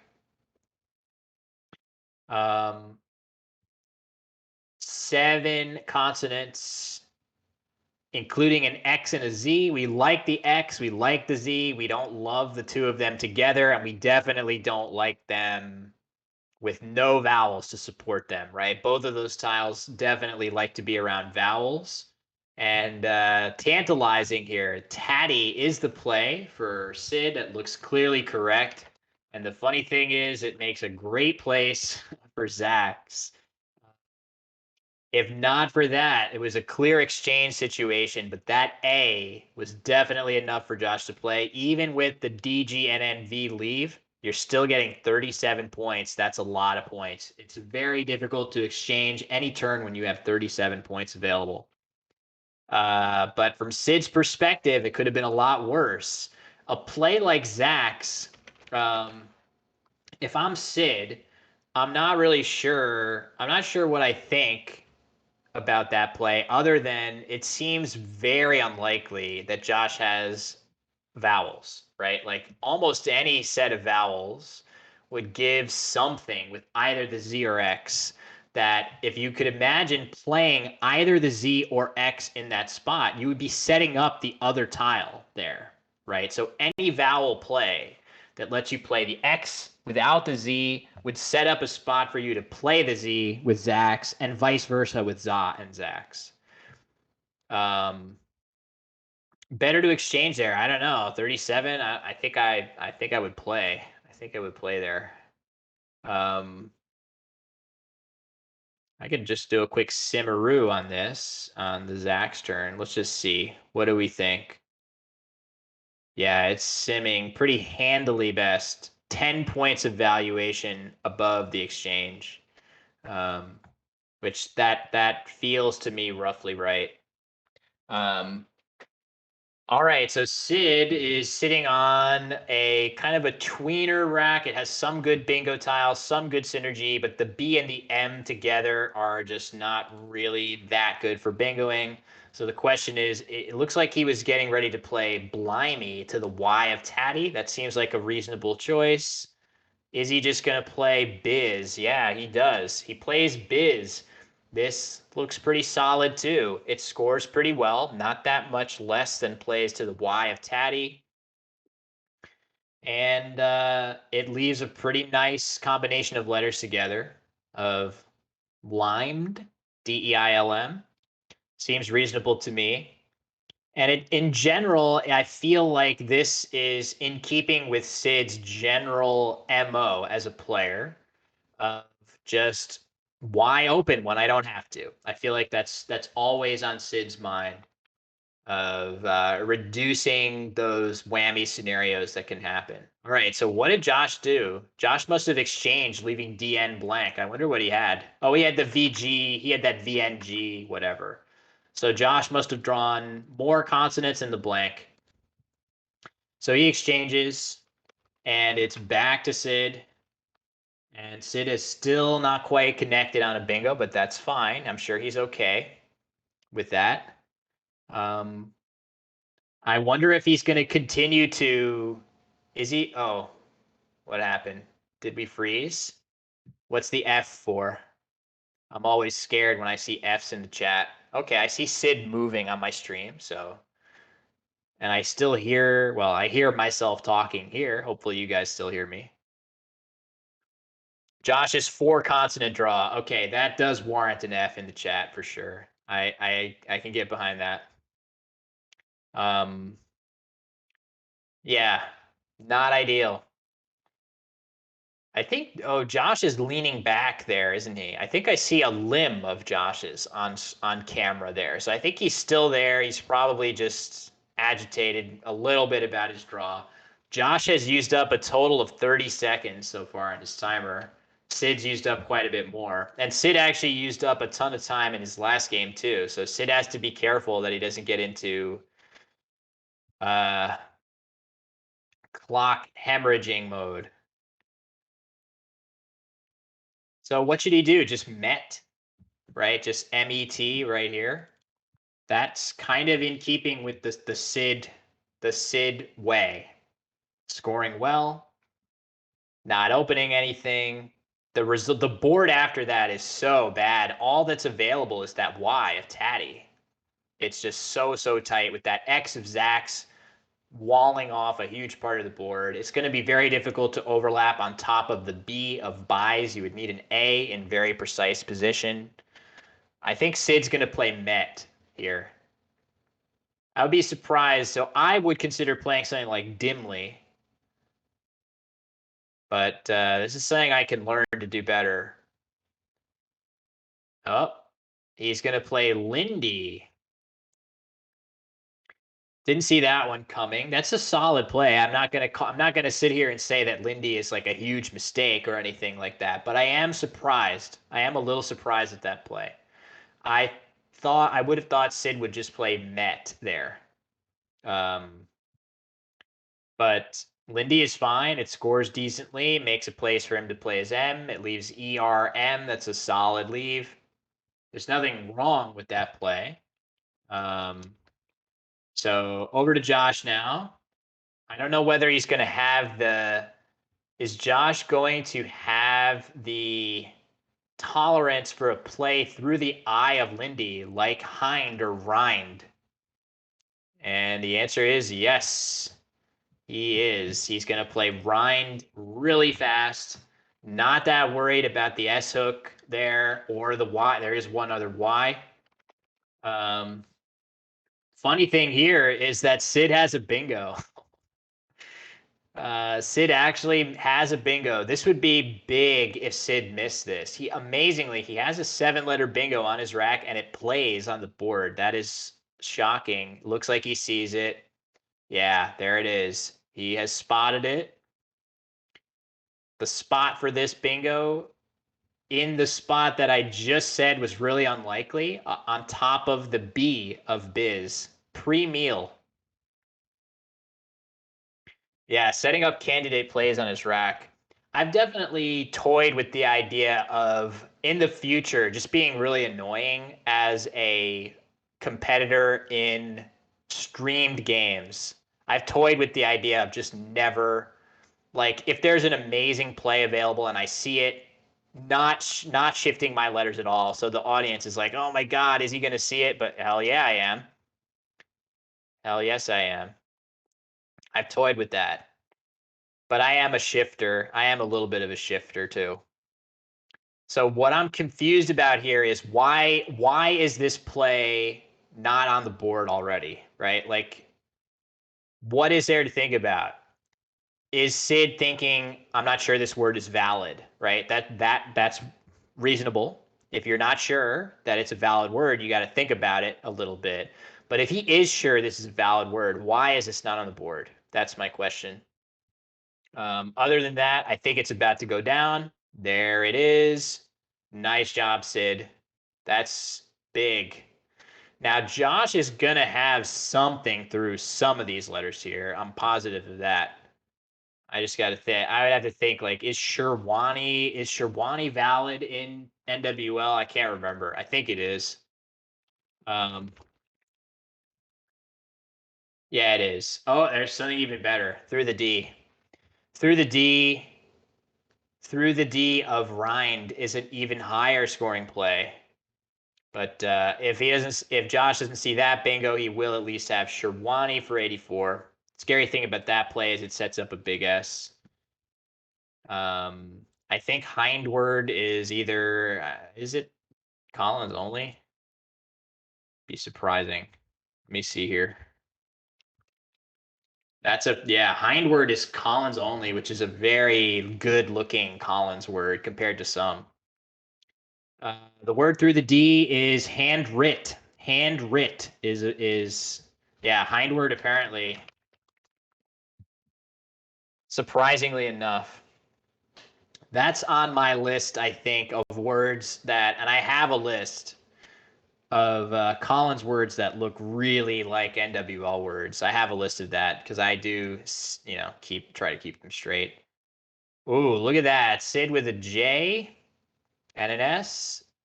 So some interesting tiles for Sid to deal with on his next turn. He's up pretty solid amount in the early going, but Josh is definitely about to bingo here. Throwing, yes, good point. Throwing from the T of Tatty for sure. So if you look up in the top right, I know the board's upside down right now, but throwing in this spot right here, I'm pretty sure Josh will find without much fuss. Will he find Sherwani? That would actually be very bad news for him if this is the word he sees, because it's going, oh, and it is. So what's going to happen here is that Sid is going to play a huge J play in response to this. So this is a big, big swing. So Handwrit would have scored 10 more points than this play and given back much less in response. There's going to be an enormous response, right? Handwrit does give up Joe. Like, let's put this on the board. So Joe would go down for Sid for 37 after Handwrit. That's not great, but that's the best play for him there. Instead, after Sherwani for 10 fewer points, wow, he's not going to cash his S. I'm amazed at this. Oh my God. I am stunned. I would have played Joe's here in a heartbeat. I am stunned at this. Is Sid not sure that this pluralizes? What am I missing? I would have played Joe's for 66 points here in a heartbeat. I'm not sure about this one. Maybe Sid is just galaxy braining this one. But this is the first. I mean, Sherwani is a little bit of I mean, that's a pretty solid mistake over Handwrit. But Joe's, I'm surprised. I'm surprised by that. Again, I mean, this isn't like an enormous mistake. It's only, I don't know, 10 equity points, 5 winning percentage. That's not like a big, big, devastating gulf. But for players this good, I'm just surprised. That's all. So we'll see. Sid may have a rationale for that play that made it make sense. Anyway, meanwhile, back over to Josh. You can see he's got a terrible rack after his bingo of Sherwani. Really bad. He is going to play through with Fungi. That's fine. I mean, that's 19 points, leaving EII. That's all right. So Fungi is the play. Cole is the pro. Well, he has two O's, not two E's. Not that matters that much. So this is gonna be big. Is he gonna play Coos here, COOS, and Sherwani's? Like, that is what I would play here. I would definitely play coups. But then again, I would have played Joe's on the previous turn for sure. So if Sid does not cash this S, then I just wonder if he's not sure that this word, it ends in an I. Maybe he thinks it's the plural of Sherwanas. I don't know. Or maybe it just doesn't pluralize. Because I would for sure, if I'm Sid, it's just so nice for the board too. I know after Fungi there is still a lane. And I guess with the Ryan's hook, you might want to keep your S for that. But I would definitely. Oh, sorry. There may be a bug where the define bot does not work for people who are participating in the prediction, which I apologize for that, Adam. You're not doing anything wrong. There's just a bug. There's a bug with it. So this one, I mean, this one's closer. I still think that caching the S is like really good here, but it's not as good because the S caching play is not like so many more points. And the S has a ton of value here between Rhines and Sherwanis in the future with potentially stronger plays. And you can see Sid playing Who. He's going for broke for a big bingo that's going to put this game out of reach. And luckily for him, Josh's tiles have, after Fungi, Josh left EII and he drew AOOU.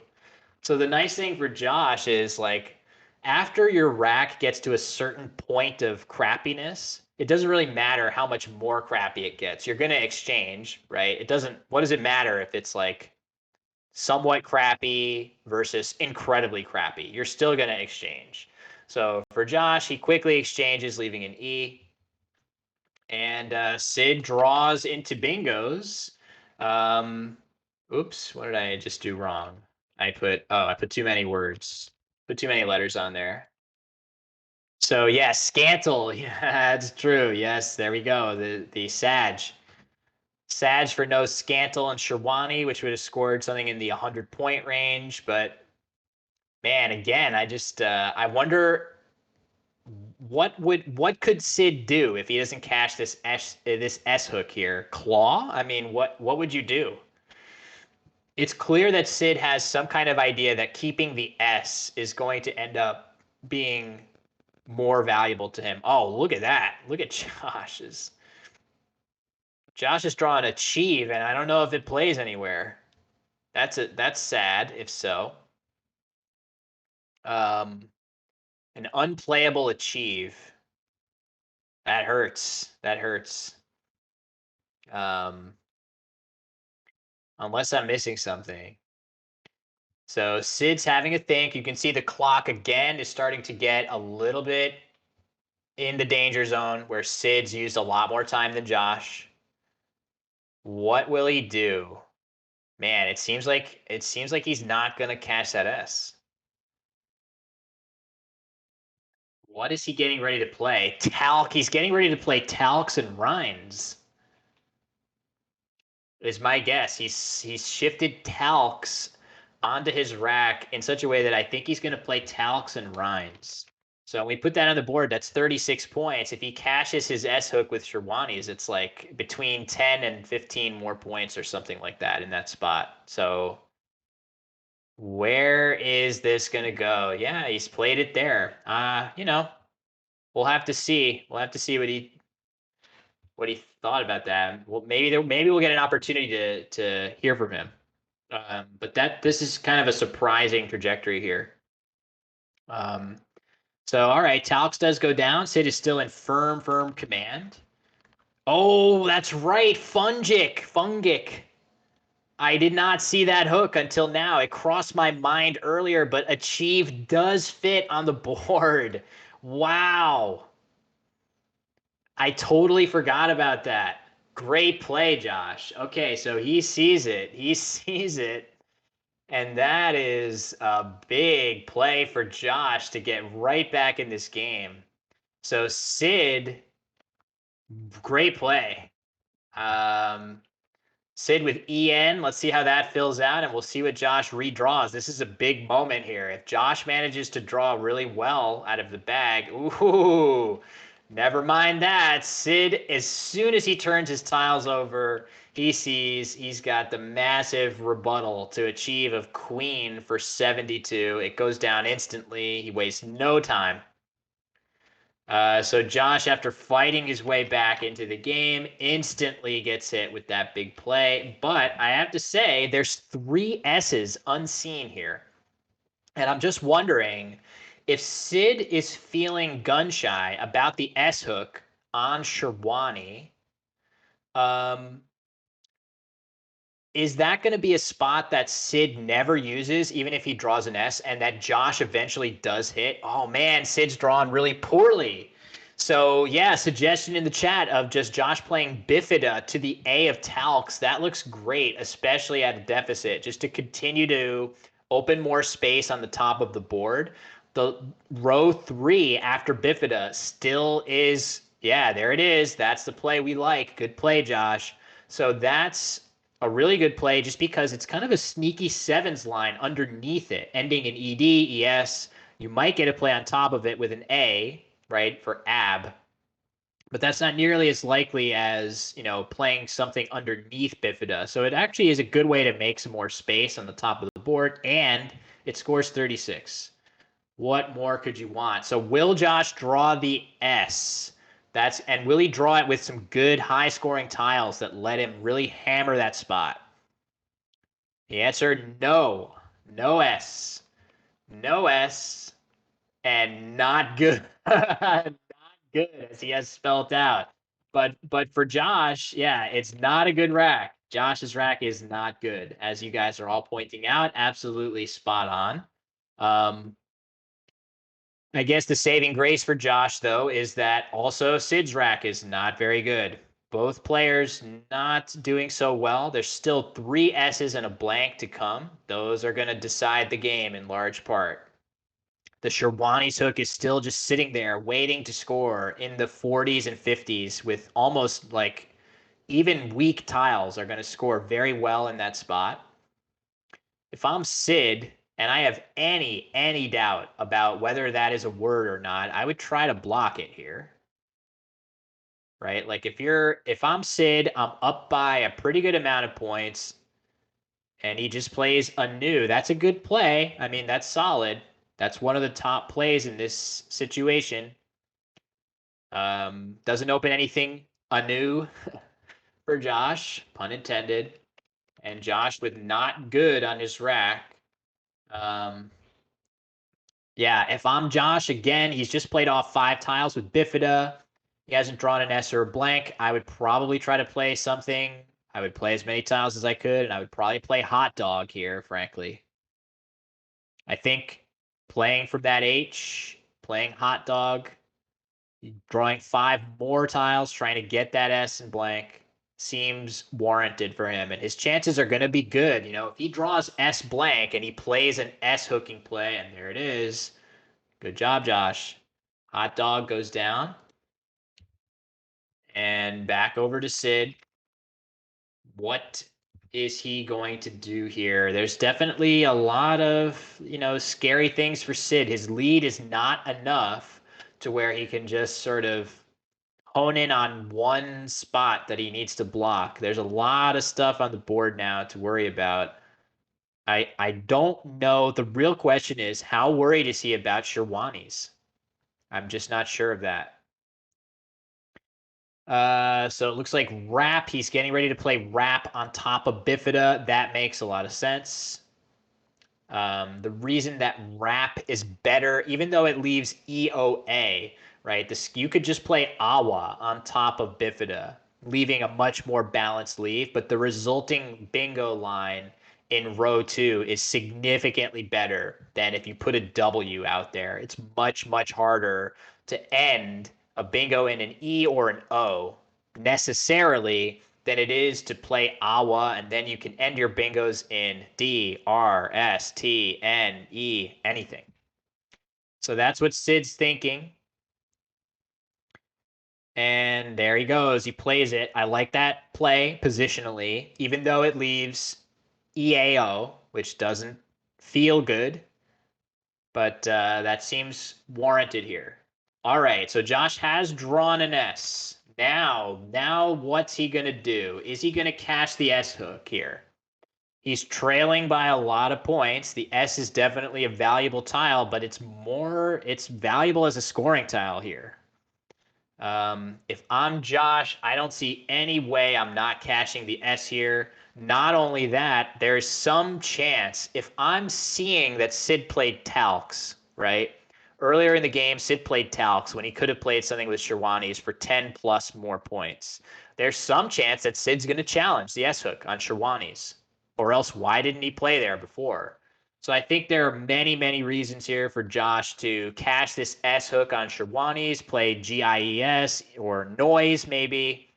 Noise is okay. I guess it leaves the G, which you don't love, without any N's to come. But either way, I fully expect that to be the choice. There's just no other play that keeps Josh's score close enough to where his eventual bingo, if he draws that blank, will actually win him this game. So curious to see what direction he goes here.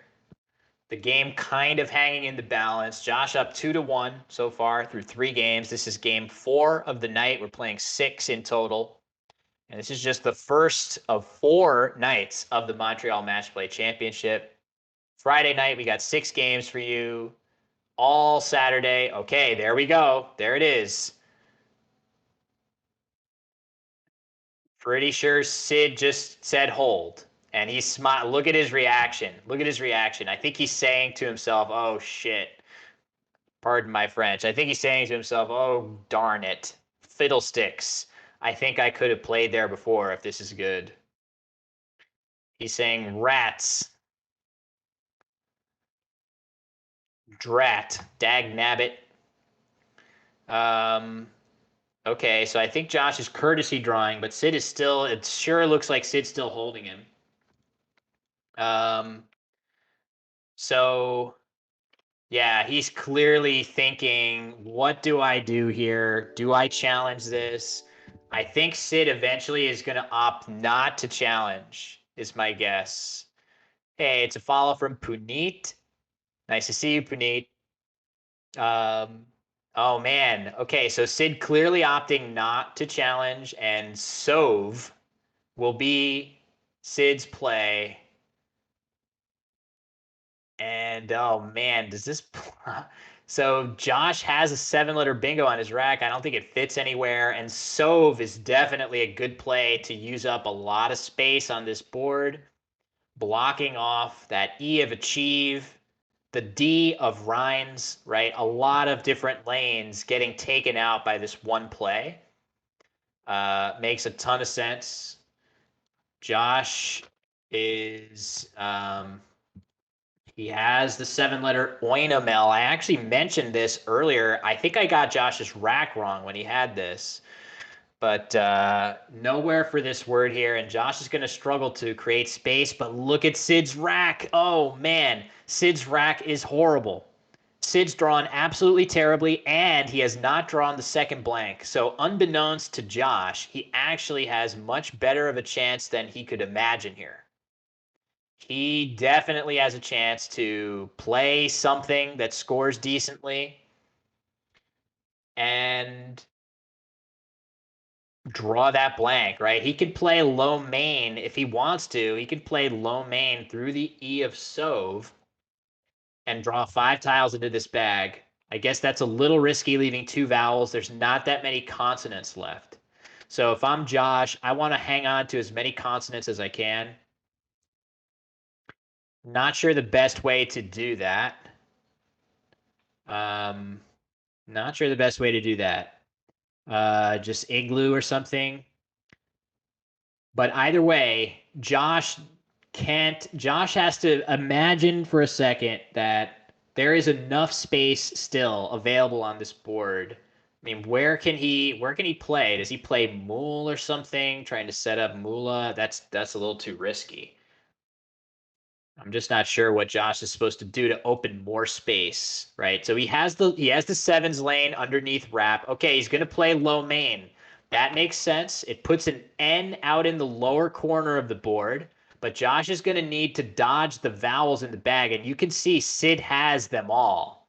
So Josh's chance of picking that blank and picking some consonants that are going to potentially win him this game are actually surprisingly good. YSTR. Oh, okay. Wow. So that blank is the last tile in the bag. The blank is the final tile in the bag. From Sid's perspective now, there's one tile left in the bag, and it is the blank. Man, this is brutal.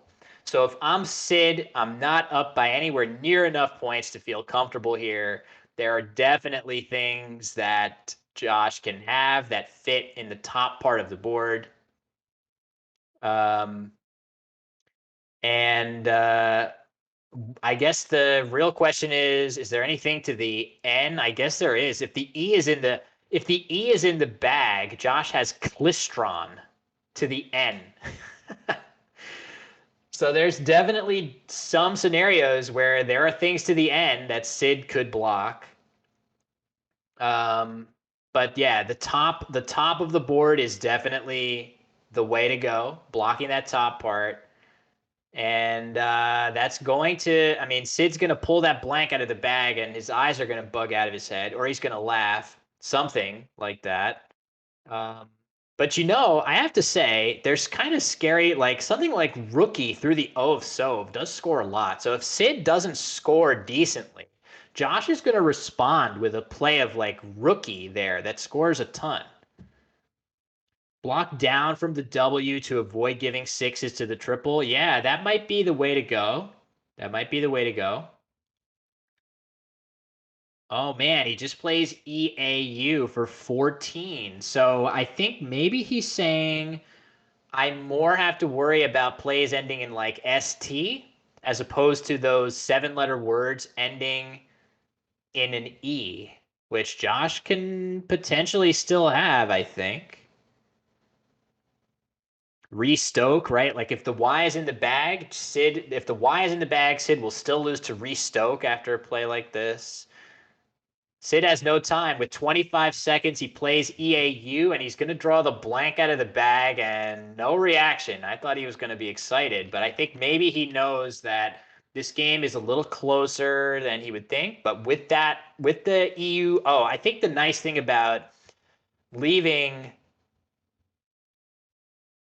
one consonant as Sid did on his previous turn, he left the R. I think maybe he increased his chances of drawing an outplay.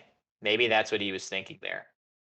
So even if Josh plays his nice scoring play here of rookie for 40, yeah, turkeys. Oh, a buy. That's right. Yeah. So the buy hook is the key. Right. So the YS hook is what needed blocking there from Sid's perspective. Great point.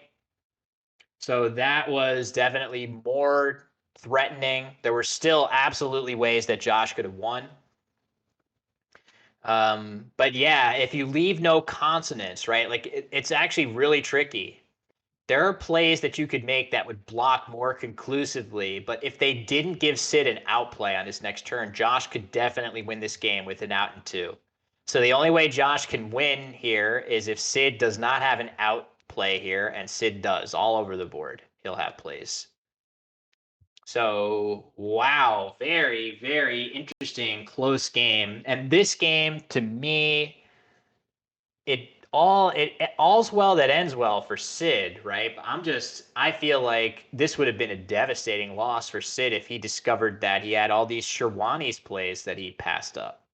But he's still going to end up winning the game.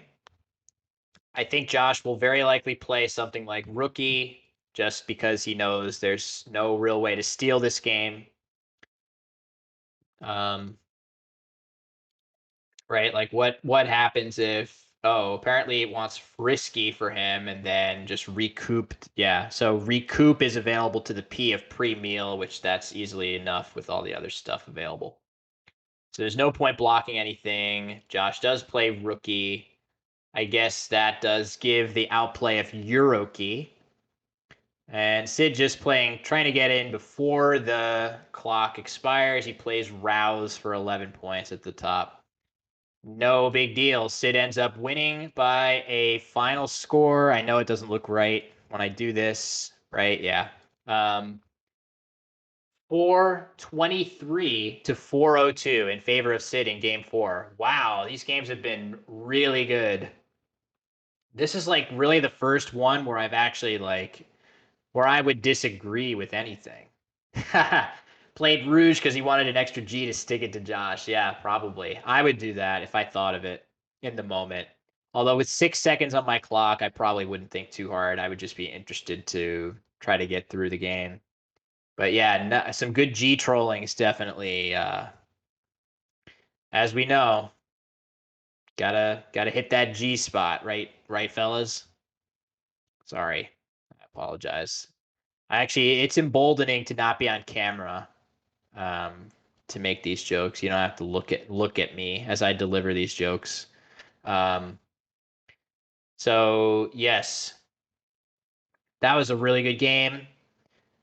I just would love to hear. I wonder here. I'm gonna unmute them. I don't think you guys can hear it when I do this, but I'm gonna unmute them and just see what they're saying. I'll tell you if they're talking about the S hook on Sherwani's or not. I will relay that to you guys.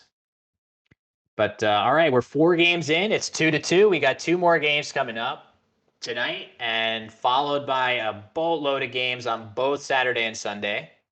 Schedule on those days is Saturday, 8:30 a.m. We got Crafty J in the chat right now coming at you with commentary. And then Jared Capel, 1 p.m. to 6:15, and Kenji Matsumoto, 7 p.m. onward. So 3 blocks of time tomorrow, and then 2 more blocks on Sunday before the finals on Monday. I'll be back with you guys on Monday doing that. So a ton of Scrabble coming on this channel, all of it at axcertypo. Okay. Sid just said, "Oh, does Sherwani take an S?"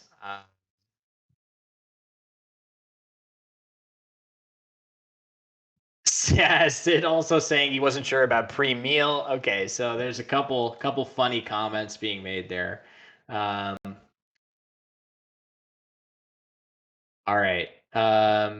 So yeah, so it looks like probably that was what accounted for that extra time that Sid took on the pre-meal turn, was just not being 100% sure of that word's validity. And yeah, the S, just not being confident in the S hook on Sherwani.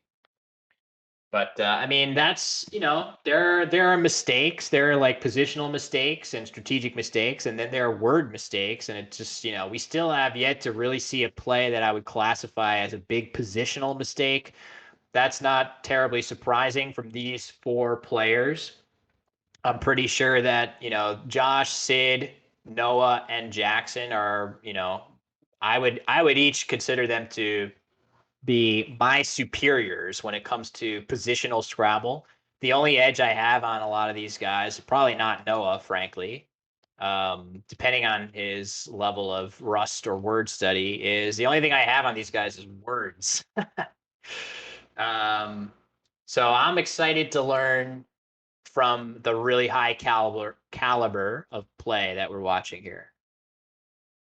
All right, so Josh sitting back down. Tough loss for him, but I mean, he played very, very well in that game. So both players really have played very well. I don't mean to dump on Sid for one word knowledge thing with the Sherwani's hook. I mean, in the plays that he made were not even that far inferior to cashing it. But yeah, that's been pretty much it. Really good Scrabble on exhibition here. Oh, I got to resolve the prediction.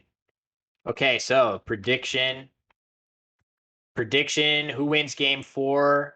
The answer to that was Sid. Choose outcome. Sid, congrats to the Sid fans. All right, let's see. What's a good prediction for game 5? Good prediction for game 5. I mean, we could just let everybody gamble on the outcome of each game. Or we could mix it up and do something fun. Like will either player draw both blanks? Let's do that. Let's do that one. Will either player draw both blanks? And the outcome is yes, no. And the prediction, we'll do 5 minutes because Sid's taking a break. Oh yeah, will Chi be played? That's always a good one. So we can do that next. But current prediction is going to be, will either player draw both blanks in this next game? I haven't actually paid attention to who's drawn which blanks so far.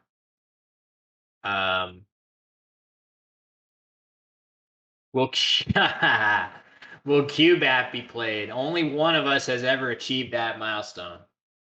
Excuse me. Although I did see that on Discord, Chris. I did see on Discord that if you had wanted to join that club, I think that was you, right? You could have joined the QBAP club. Will someone get away with glarers? Another good one. Got away with glarers. I don't know the actual key of that. I think while the players are getting ready for this game, I might take a quick restroom break. Well, it looks like they're getting started. Yeah, I think I will, because if not now, they're about to start. All right. Oh man, they're starting. Crap.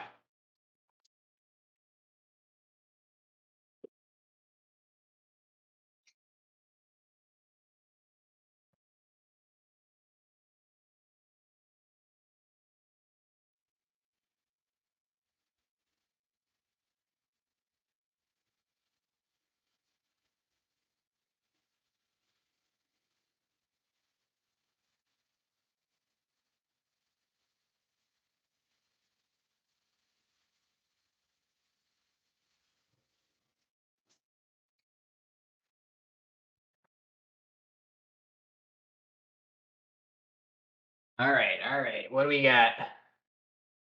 Okay. Josh has. Does he have a U? Tell me he's gonna bingo here. Okay, he plays Wrath. All right, I see. He's got Wrath GS. Wrath looks like a fine play. Whatever. Between Wrath and Thraw, Wrath is probably a little better because Thraw takes an N hook. Wrath only takes a Y. So that makes sense. I guess now Sid can play Wrathing, though, can't he? For quite a nice score if he thinks of it. He's got to think of it. Oh, wait. I need to give Josh credit for his abomination of an opening. And put that in correctly on Quackle. I totally forgot.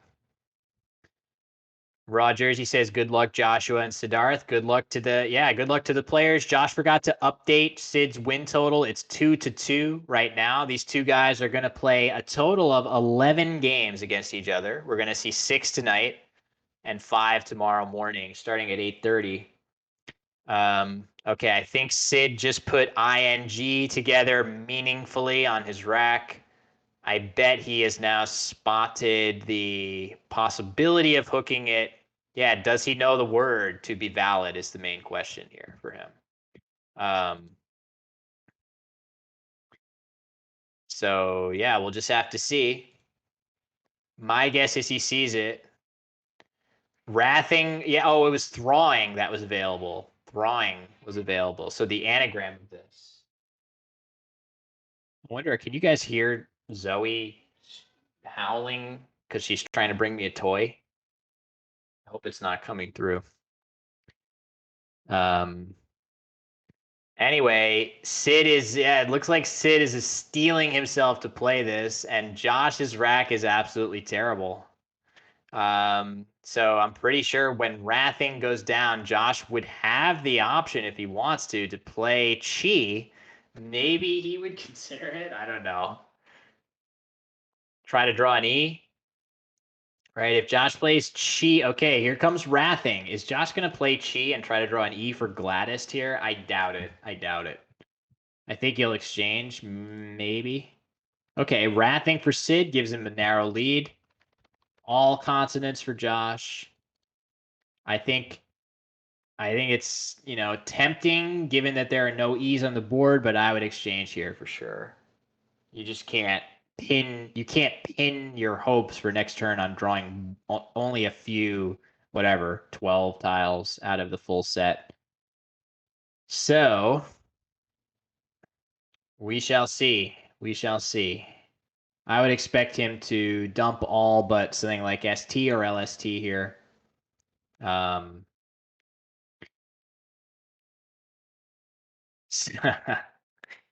WTF with the cat cam redemption. Strategy says Sid's changed styles. It's kind of strange. I mean, are you gathering that from Wrathing or earlier plays? I mean, Wrathing seems unequivocal. It seems unstylistic.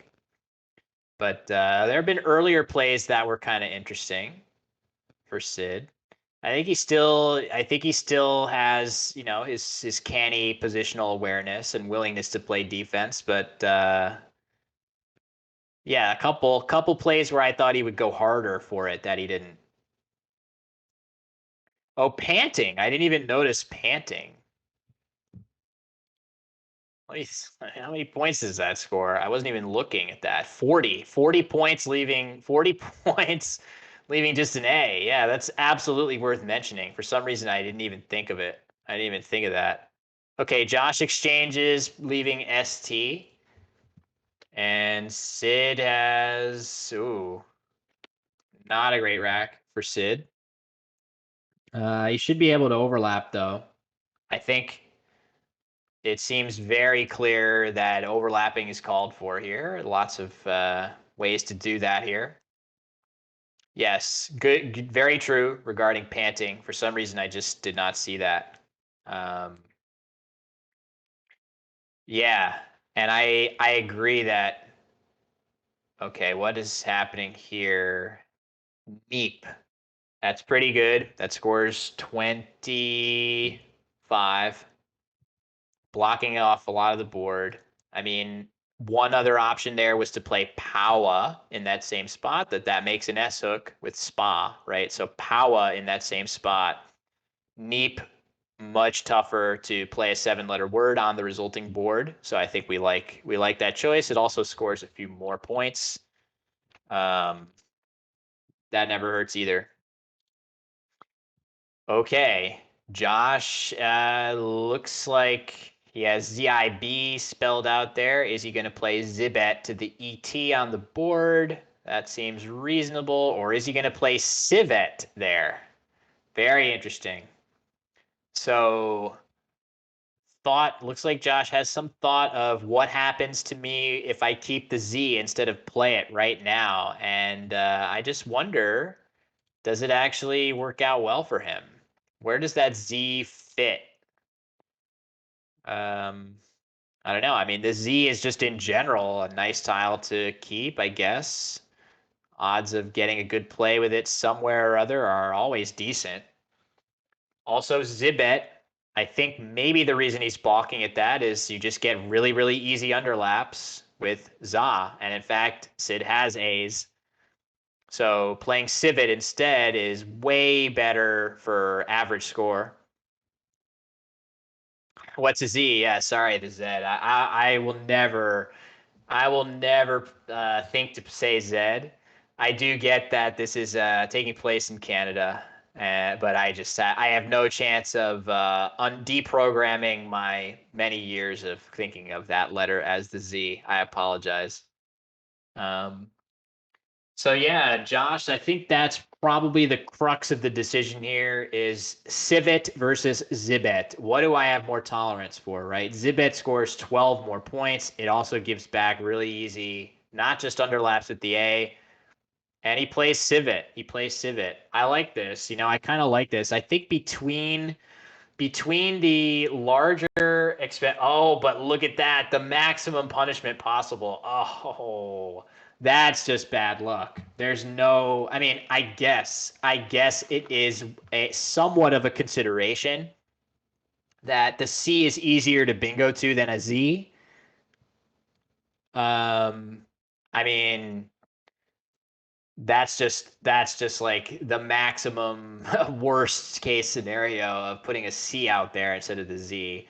Obviously, Sid would still have played something underneath there like Tuna or something with Za scoring a lot of points. But Bingo playing to the C is absolutely not an indictment of Civet as a play. That's just bad luck. Civet is a completely justified play by Josh.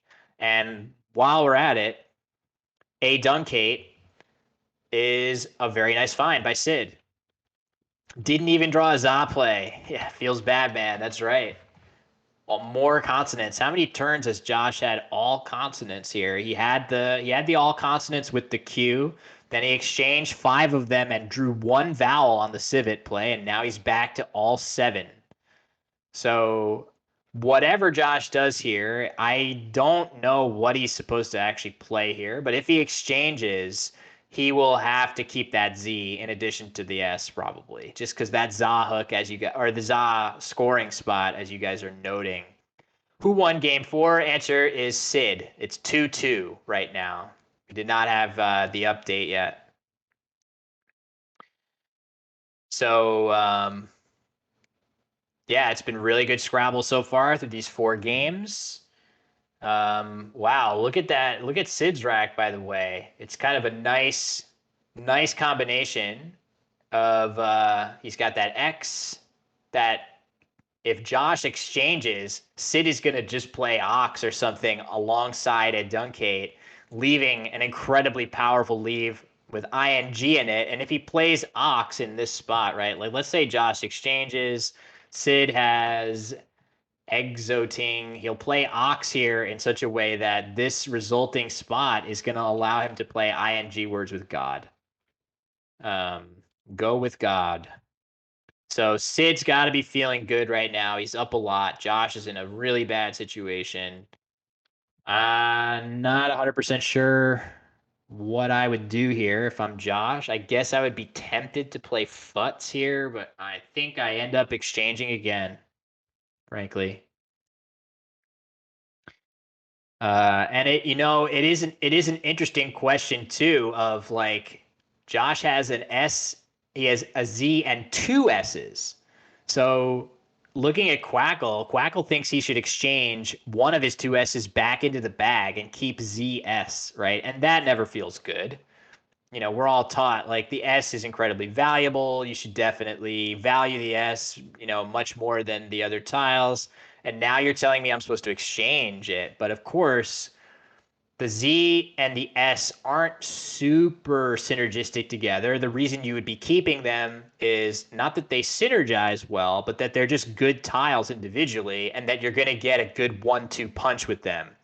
Right, so a play with Za, if it stays open, would be really nice, and that makes an S hook for you to come back with. Wow, didn't see that coming. Spiv, wow, that's interesting. So what that is all about, Spiv is about getting another S hook on the board, to me. I think this is a long-term choice by Josh. He's saying, I probably could exchange here. I'm going to opt instead to get another S hook on the board so that whatever happens on Sid's next play, Sid's such a defensive player. I'm going to make sure that long term, I still have a spot to play my S. I just think that is a huge equity sacrifice. Maybe it's not. I don't know. I mean, there's not that much equity at stake here, frankly. Maybe that makes sense.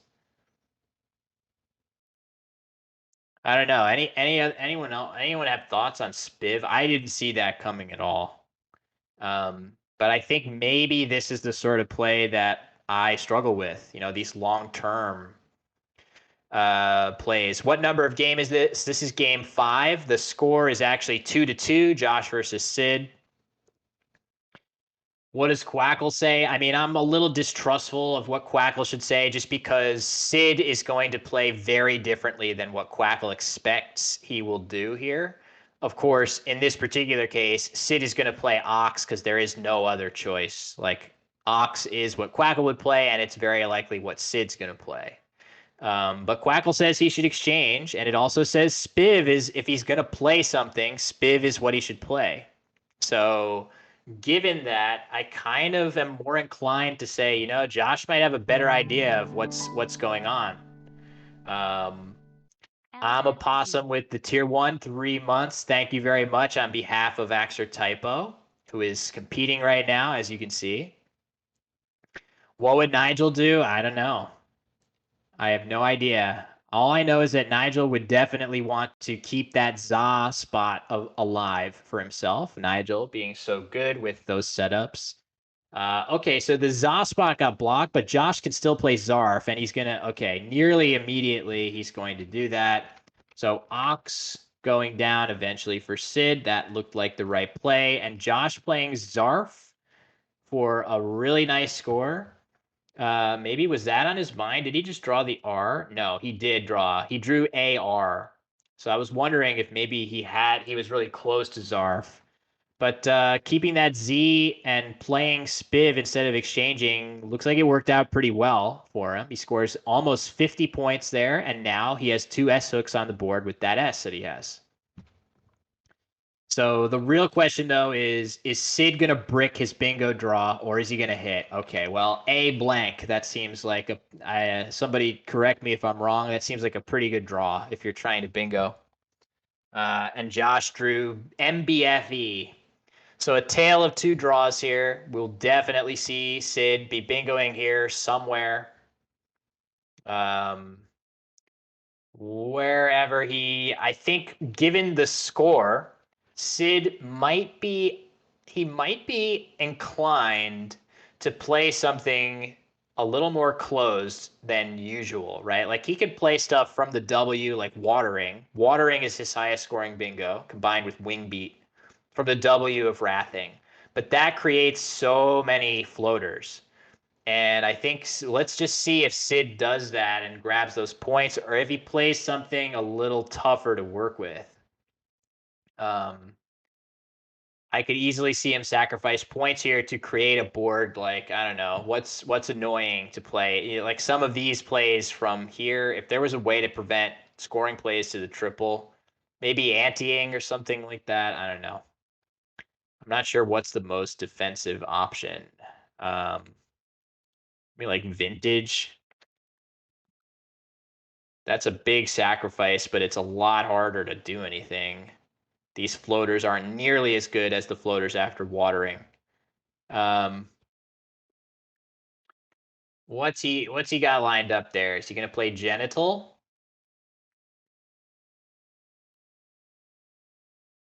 Janista. Okay, that is very Sid-like. That is very Sid-like. So that's just what the doctor ordered. This is very difficult to overlap. It blocks the W, some random plays that Josh might have from the W. That's very Sid-like. And Strategy says there's a Sid I know. So why is that Sid like? So he's played Janista for 70 points. He could have played Watering in this same spot or Wingbeat for 83 points. And he sacrifices 13 points to make a bingo that gives back almost nothing to Josh in the form of new opportunities. This G is going to be next to impossible to overlap meaningfully. It blocks the W of wrathing, these random big scoring bingos that he might have.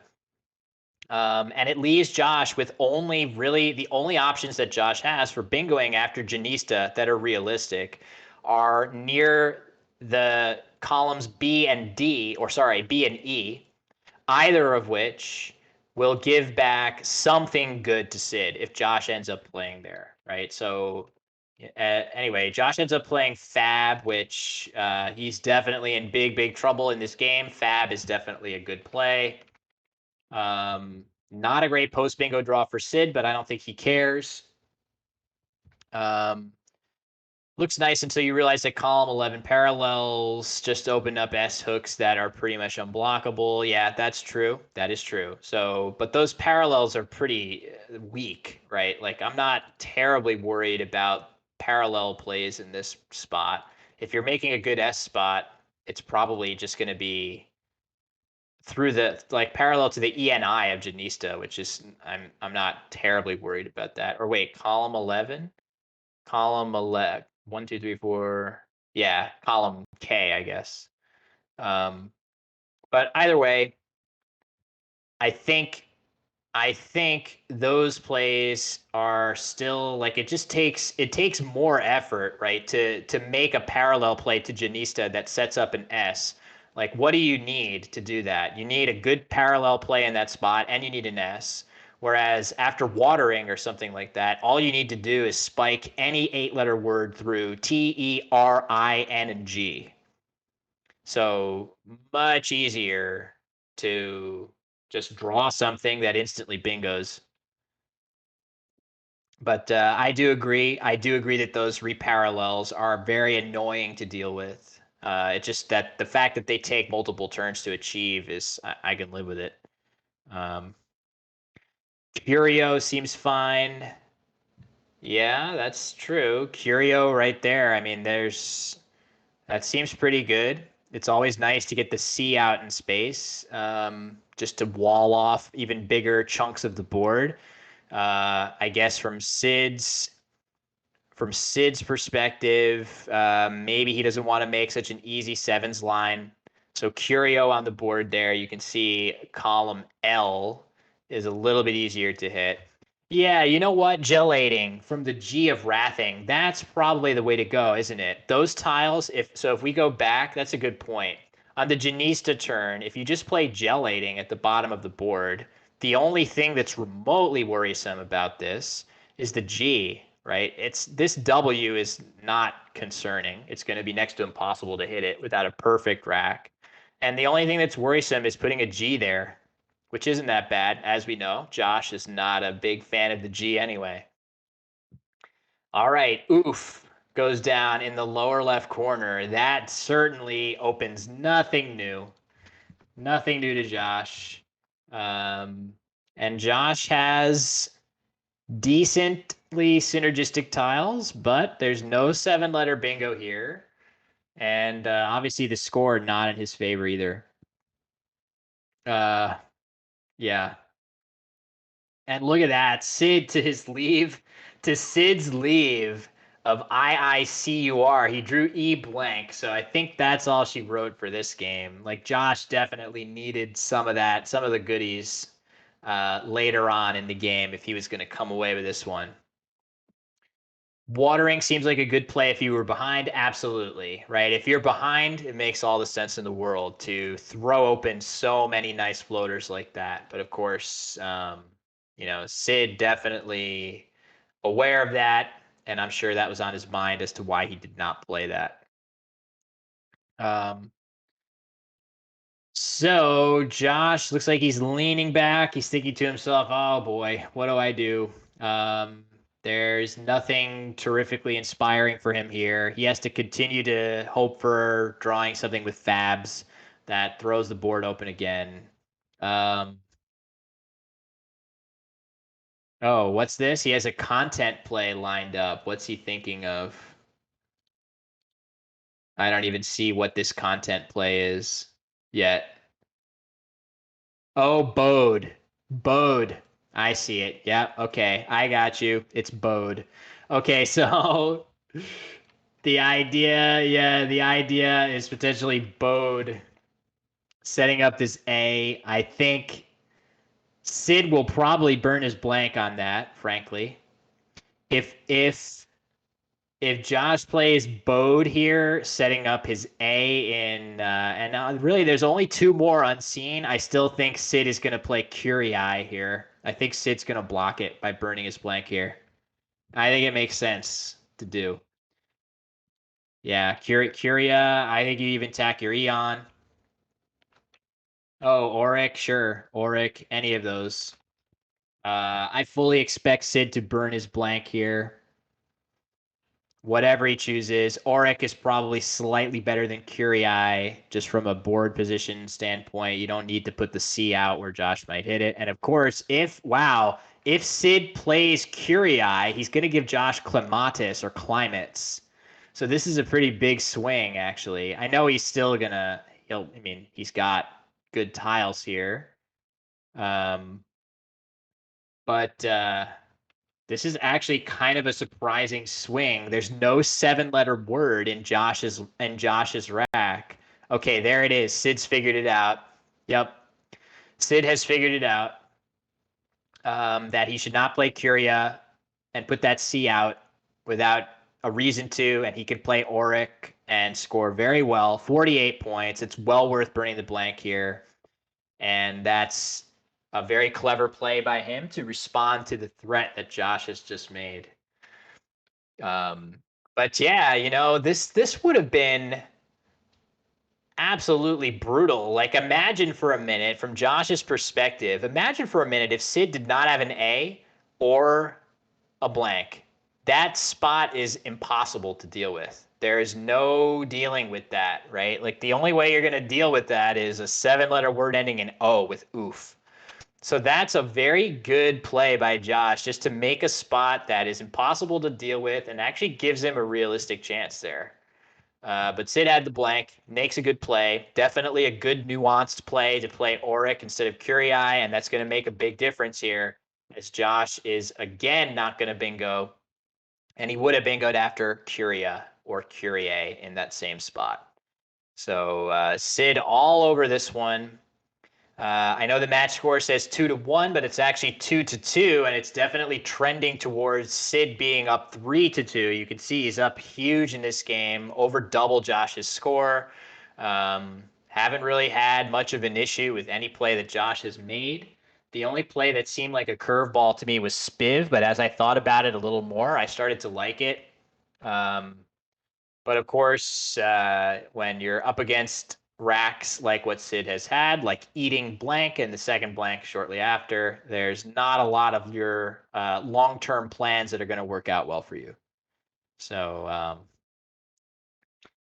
anyway, Josh is going to continue to battle here, I suppose. Maybe this is the time to make those parallel plays to Janista that are kind of annoying to deal with, but actually they're going to be relatively easy for Sid to deal with, especially if Josh plays his M in this spot where I have it lined up, something like that. Maybe that's better. I don't know. It's not a ton going on here that makes me feel very hopeful for Josh. But yeah, Bode was creative. Bode was for sure creative. So we shall see. Josh has been taking a lot of time to think, but you can see his clock is only just like even with Sid here, just now dropping below.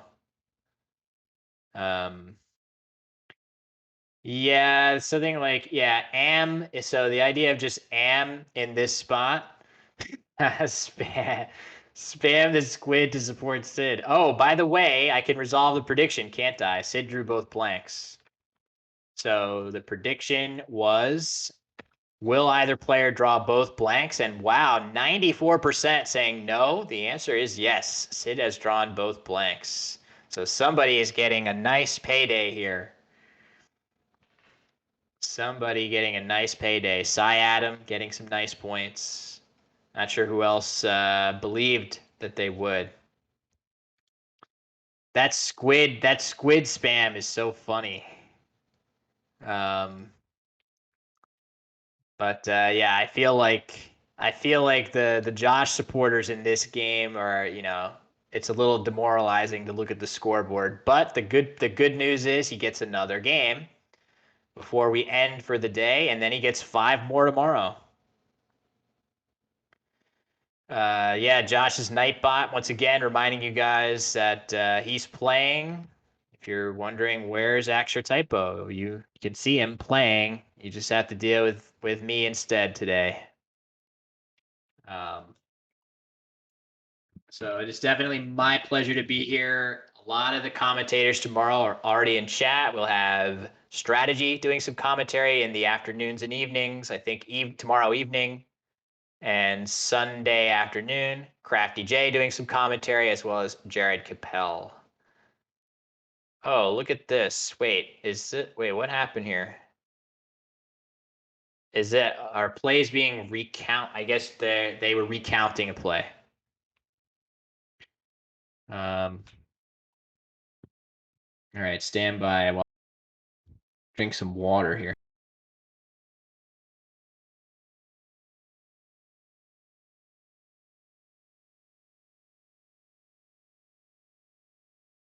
Okay, the aforementioned play of am is played, creating hooks for rags, rage, ragi.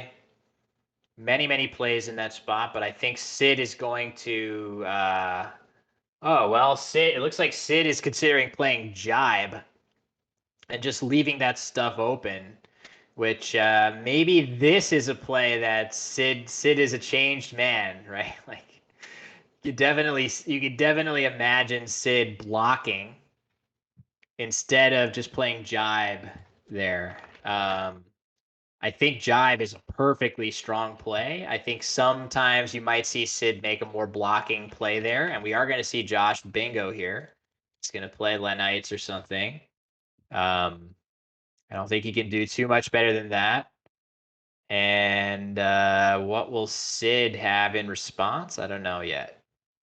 Schlemiel through an H, Smellier. I don't know. We'll see what he has. Either way, Josh is about to bingo. I wonder if he'll try to. I wonder if it may. I'm tempted for him to play jet lines. What does a jetliner do? It jet lines, right? But that's not a valid word. I think Sid would challenge that.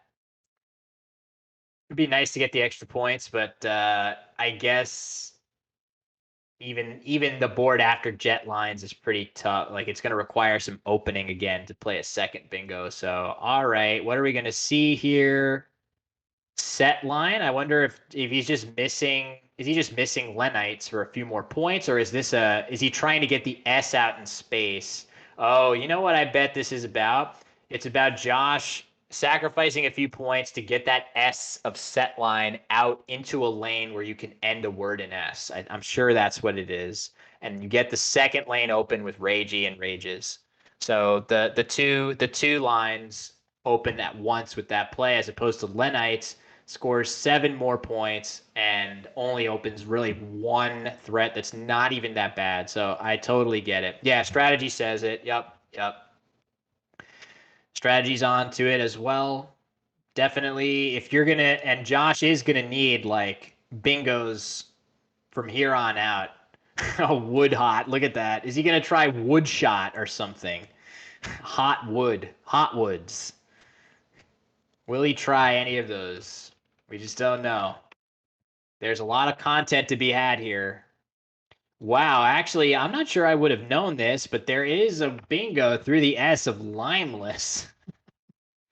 Would I have played limeless? I think it's probably been years since I've studied limeless as a word. I would not be. I think there was a time that I would know limeless pretty solidly, but that time is not now. So there is a valid play through that S, a bingo for Sid. He's up by over 100, and I would be stunned if he knows that to be good for sure. I certainly couldn't have told you that. So in his situation, I think it's probably fine for him to. I don't know if I would play Lime just because of the S hook, but maybe Mile instead or something. I don't know. What's the most defensive? What's the way? What's the best way for Sid to address this? He has it set up. This would be very impressive. Yeah, it has been a good indicator. Limeless. This would be very impressive to me with the lead that Sid has. You got to be really sure.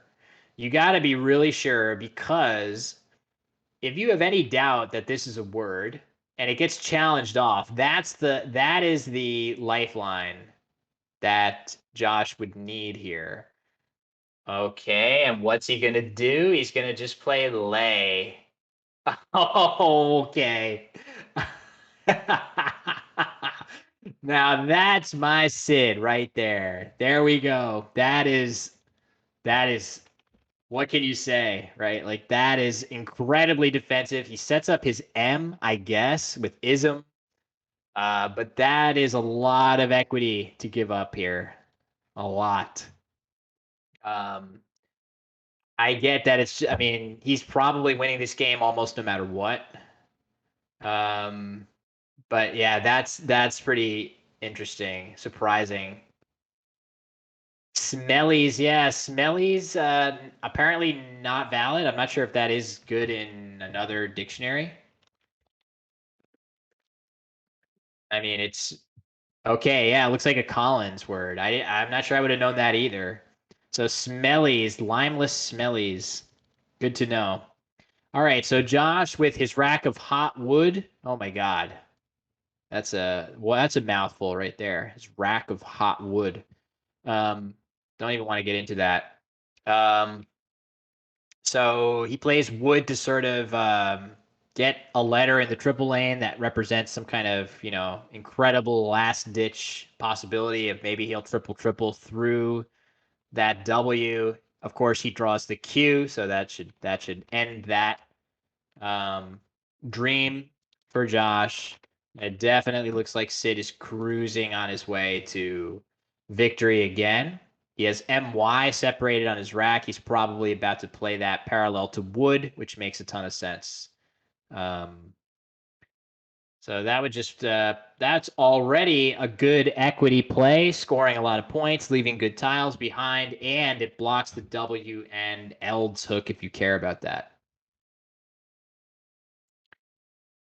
So yeah, Lays is like peak Sid, I feel like. That is a lot of equity to give up for defensive purposes, but the score of the game is such that you can give it up. The smellies have to be sweet. I don't know. I'm sure that's a question for, Shakespeare or Milton or Spencer or whoever we're thinking of for that. Although smellies isn't necessarily archaic. All right, we see Mai go down. That looks good for Sid. He's up by a lot. Josh has his cue. I have no idea what he's supposed to do with it. This is definitely resignation territory under normal circumstances, but he's just going to go ahead and play Toothy, get another letter out in the triple lane, and he has a couple of U's that he could draw that will let his cue pair up with something nice, but then the question is, where is that even playing meaningfully? Um, And Josh does not draw those U's.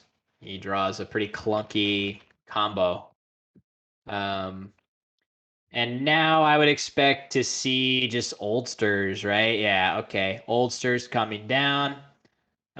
Just for the 9-letter word snipers in there, there is a 9-letter word playable here too for a handful more points. Can anybody see that? Anybody see that? Or did I just put it on the board by accident? But there is a 9 playable. Oldsters is fine, of course. Um, I heard 9, says physics. Yeah, there was a 9 available for Sid on the Oldster rack. Sid holding Oldster on this board. It's not a real 9. Yeah, it's not a very impressive. It's not a physics 9. It's an inflected 9. It's like a Will Anderson 9. It's the only 9 I could find. Um, All right, Sid draws the U's. Sid draws the U's that Josh was hoping for. Yup, there it is, Cy Adam. Lordliest through LI. Set line and lays, the LI there. Um, yeah, so you guys spotted it there. Right here. I'll put it on the board. Lordliest. It's kind of nice. Um, So yeah, this there's still 5 tiles in the bag. These guys are probably going to speed to the conclusion of this game, knowing that you can see Sid is up 170 this late in the game. Definitely his game here, and he's going to go up 3-2 in this match, and we'll have one more game to go before we call it a session today. Um, Solidly on the 3rd tier, the 4th tier being an 8 with an S on it. Yeah, that's true. That's not the most impressive for me. I still would not give myself 100% chance to see that in game. I think I would see it if you gave it to me as an alphagram, but in game I would just probably skip over that spot once I saw oldsters. Okay, Prague is the play for Josh. I have no idea if he has any idea that he's hoping for something here. But of course, Puked or something is going to be played by Sid, and that should finish it off. Um, Especially because Sid, I mean, I guess Sid could think to himself, if I draw the Q, could Josh possibly have a triple triple to the Y of Toothy? And that just doesn't seem possible. That's not possible looking at the unseen tiles. So Puked is played. Is Josh going to do anything with this Q anywhere? Yes, he will. He'll play Cat. I guess he could have played Cannot in the same spot if he wanted to, but of course his clock is down to 4 seconds. Can't really fault him for that. He's given every ounce of energy that you could have expected from him to try to work his way back into this game. But of course, Sid a little too much in this game. Let's do a prediction for Game 6. Let's just do who's gonna win. Who's gonna win?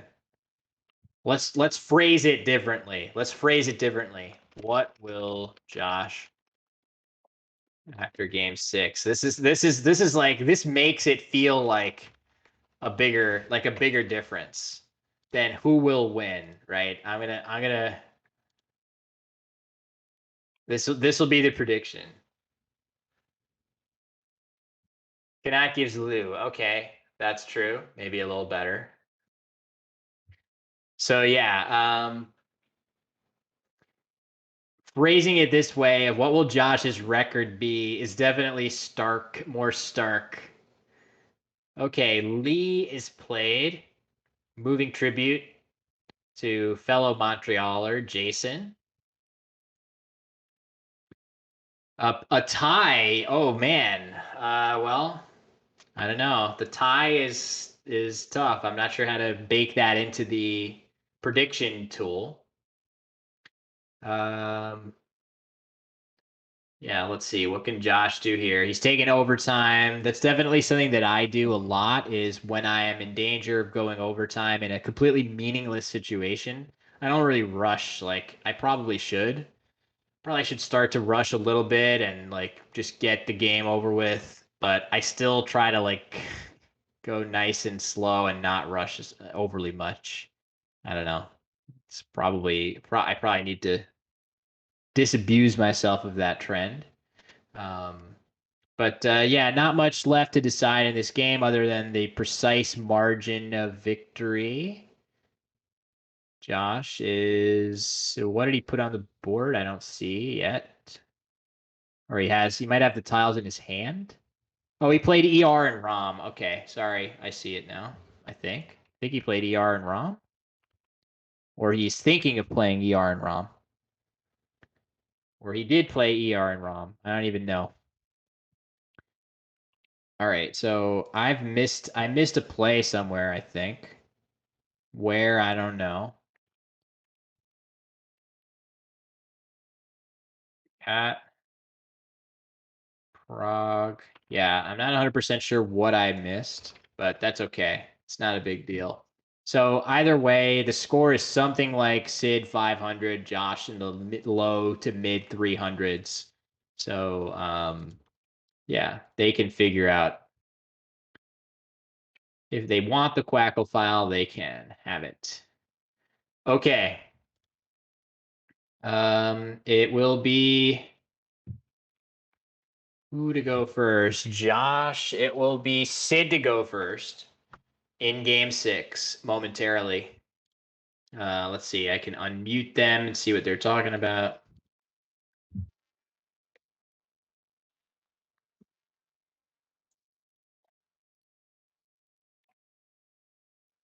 Josh asking Sid, is there a word in AEILMST? Sid says no, of course not.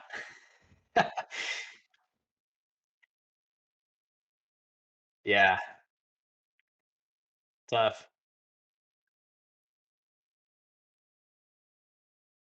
Yeah. Hey, thanks, Raw Jersey. Appreciate that. We got one more game here. If you're taking off, well, if you're so inclined, you can come back at any time pretty much tomorrow. There's going to be wall-to-wall coverage of this event tomorrow. I think it's going to start off with the other 5 games between Josh and Sid, and then it's going to jump right into another match. Josh versus either Noah Walton or Jackson Smiley. I'm not sure what the order of that is. And then he'll play the other of those two on Sunday. So 27 more games after tonight coming your way this weekend. Wow. I mean, can we say thank you, Josh? I mean, we got to throw some love to Josh, don't we? I'm going to give Josh some love right now. Um, he doesn't even know. I don't even know whether the alerts pop up on screen.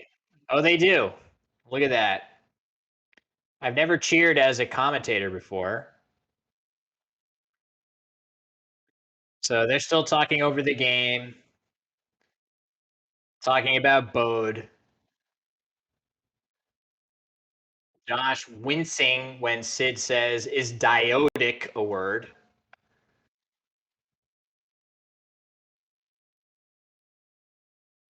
Yeah, he's talking about the oof turn now.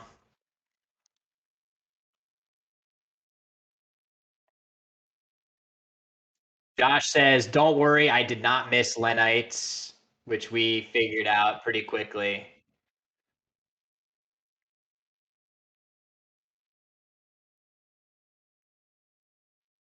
What's Josh saying here? Josh is saying at one point there was a game where he was getting ready to play Lenites, and then his opponent, Ian, played Lenites in the same spot that he was eyeing. All right, I'm going to mute them. They're going to get ready, playing the final game. Yeah, Josh steadfastly refusing. Hold on. Let me see if I can get a hold of him. Let me see if I can get him. Update win total. Bling, bling, bling. I could call him right now if I wanted.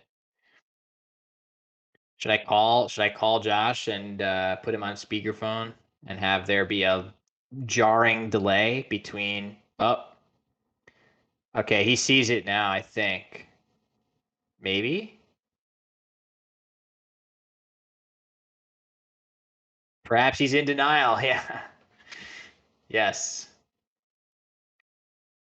I'm tempted to just call him. If I see Sid go for the bag. Oh, wait, what's he looking at? Come on. Come on. Give him the 3. Give him the 3 he deserves. Give him the 3. He's looking. This commentary right now of me commentating whether or not Josh will update Sid's win total is why you should follow me on all my shit that just got linked by Nightbot. All right, no. I'm calling him. I'm calling him. I can't deal with this.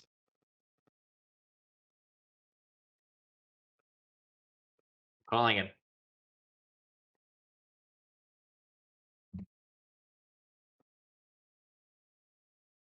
You guys hear that? Josh told, look at his phone. You can see me calling. Look at it. Look at his phone in the background. You can see my call. You can see my call. Update Sid's win total to 3. Yeah, I was about to do that. I saw you call. You were? Oh, you knew that it would be about that? That's the only thing that's wrong. It's been awesome. Everything's going perfectly. So that's it. Okay. Very good. All right. Bye-bye. All right, folks. That was none other than axcertypo, Josh Sokol, live from the Sokol Stadium in Montreal. You can see now the score is correct. Sid 3, Josh 2. Josh getting up. I don't know where he's going. I don't have a good understanding of the terrain of Sokol Stadium. But yeah, this has been really good. I mean, these games have been fun. The players are playing very, very well. Interesting. A lot of interesting decisions by both players. It's good. We love it, folks. Thanks to everybody for hanging out, especially those that were patient after game one, after we figured out that having me on stream was not working. So just the emote for me, little emoji guy, has made it perfect. Oh, game six predictions. Wait, didn't I have one? I did. I did a prediction, I think. The prediction is what will Josh's record be after game six? So I had it going for 5 minutes, Blue Sky. So a lot of people did weigh in on that. It's actually a very strong pro Josh prediction. Hey, Jeep Placard, Jared Capel, one of our commentators tomorrow. It's been going well. We've had 5 games. We got one more here before we call it a night. And I will hand things over to the three-headed monster of Joey Kravchik, Jared, and Kenji tomorrow and Sunday, potentially. Some combination of those. And I will be back on Monday. I've commentated 50 games and I've said the players are playing well every time. Well, sometimes we do it for the for school Scrabble. I think I've been honest a couple times, like when I've been surprised, like with the S hook on Sherwani. I thought that was a legit mistake that Sid didn't see. There are a couple plays that I thought were, I mean, just because I wouldn't make the same play every time as some of these players, I think it's definitely worth me keeping an open mind and I'm just trying to express like what are they thinking? Are they playing up to the normal standard that they have? Ooh, look at that. Ooh, look at Sid's rack. Ooh. Ooh-weir. As I continue to make that sound, I'm getting ooh-weir.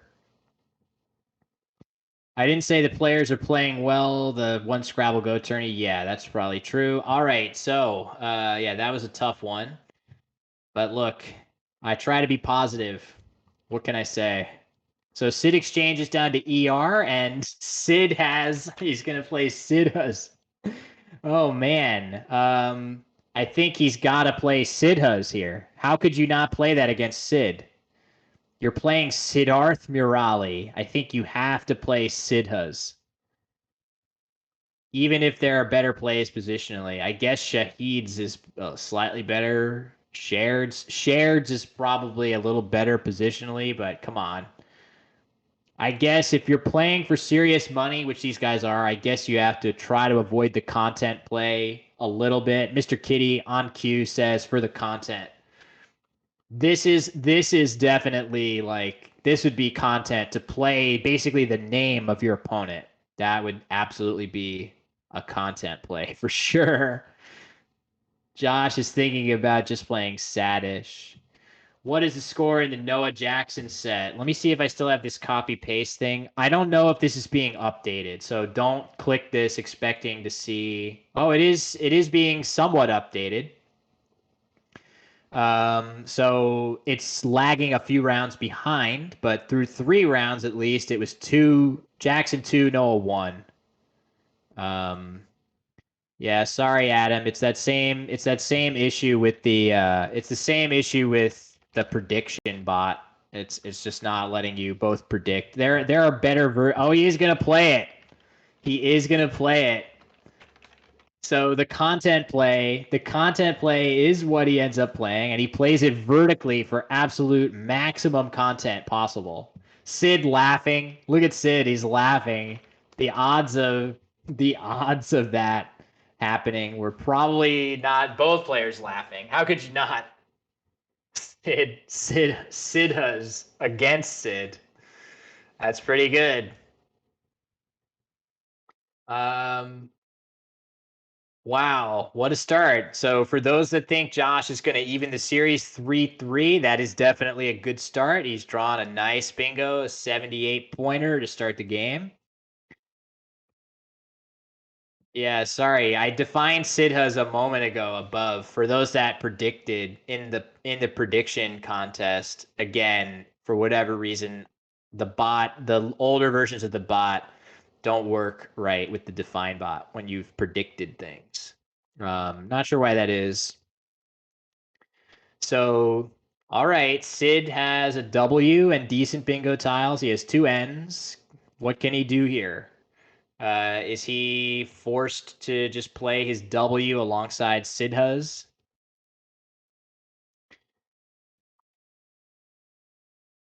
Maybe. Nice. Yeah, Mr. Hashtag Kitty, my I'm sure streamer. he'll see that at some point. Obviously, nice to toss Josh some respect. I can tell you that Josh has spent a lot of time and energy. No surprise, obviously. Anybody that's been watching this channel knows that Josh is pouring time and energy into this channel, into growing it, providing good Scrabble content for us. As Zoe is coming with a dinosaur for me. Yeah. I know. Thank you. Um, so yeah, Sid looks like he's got his W and maybe an N. Where's he gonna play this? Is he gonna play this at the base of the board with just new there? That seems reasonable, I suppose. It seems like it gives up a fair number of points on the scoreboard to something like just EW here. But the board is open. The board is open. Well, I don't know. The board has it has that S just sitting smack dab in the middle of the board. That's appealing. So Sid has that to work with if he draws some good bingo tiles. But I guess if Josh blocks it somehow, which he'll be trying to do, the board will quickly go from open to closed. Even if Josh plays something like Jot alongside Sidha's, making TI after this, it's going to close things down pretty quick. Yeah, I'm not. I think I would probably be okay playing EW here. The reason for that is that you have 2 S's, right? You have 2 S's to work with. The Sidha's S's. Oh, jog. Yeah, obviously jog. Yes. Sorry, that's just an oversight by me. Jog is significantly better in that same spot. That's my bad. But the idea is if Sid plays on the left side of Sidha's, Josh can close that opening down by playing something to the left of the top part of Sidha's. Wieners being suggested. I think that was probably just to make me say that. Probably right behind you, just trolling, making me say wieners, but I'm not afraid. I'll say anything. I'll say anything. I know about Ligma. I know about whatever, all that. I know about honeydew. What's your favorite fruit? Honeydew, seed, these nuts, whatever. I don't know. I don't care. I'll step into any of those. Okay, Wend is the play. Looks like that's like an in-between type play. Wend, it scores 16. It leaves both of the S's of Sidha's kind of hard to block at once. Like, what are the natural plays off of Wend? Plays underneath the W, plays on top of the W. Either of those don't block either S on the board, so that's okay, I guess. I still would have played ew there, I think.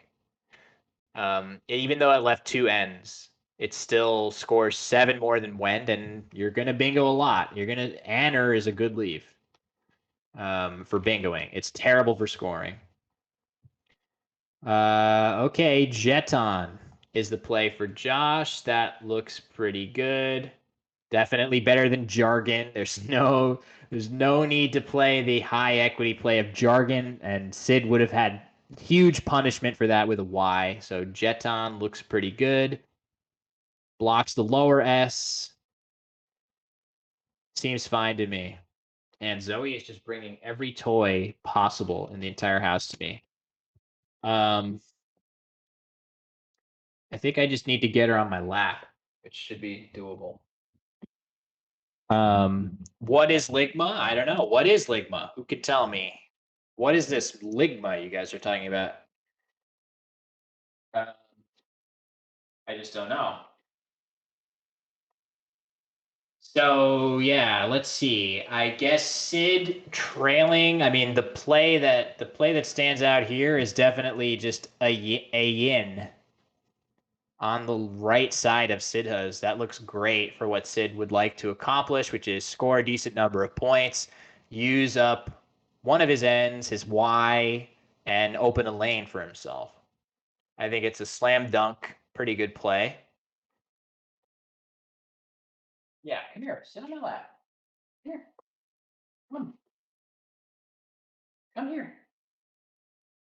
Yes, you don't need to bring every toy. All right, there's the play. A yin goes down, 27 points for Sid, opening up a lane. We like that play. I think Josh is definitely going to be able to overlap that spot, though, if he wants to, for a pretty good score. There should be any number of plays that fit there nicely. The only question for Josh is how hard does he want to go for a good leave? If he wants to keep the best leave possible, he could play something like wager. That's obviously very risky. It opens a double-double lane in a really lucrative spot. So if he prefers not to do that, but he's willing to keep a G and two R's, and wow, look, he's really not. He's not. That's crazy. That's like Josh is really, really anti-G, right? You could play Webb in that same spot for 40, 3 more points, but you would have to leave the G and two R's, duplicated R's. Instead, he's willing to play wager, even with a lead, even though that spot can hit you for 100 really big points. Maybe he's just thinking, like, the worst thing that can happen to me here is to sacrifice a bunch of equity to avoid opening that double-double lane, and then the S gets crushed, right? I just get hammered on the S of Sidha's, and I sacrifice that equity for nothing.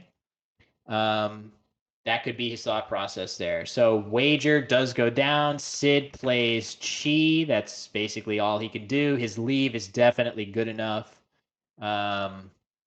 His leave is good enough there to just dump that down and hope that he gets something better. Wow, play Q, draw U. That's right. Oh, that's pretty brutal. Suggestion of Brawler on that previous turn. Yeah, that looks better. That definitely looks tougher to overlap. Wager, very easy to overlap with ESER, ED, which is three really good suffixes. So Brawler avoids that. But again, we know Josh really doesn't like that G, so.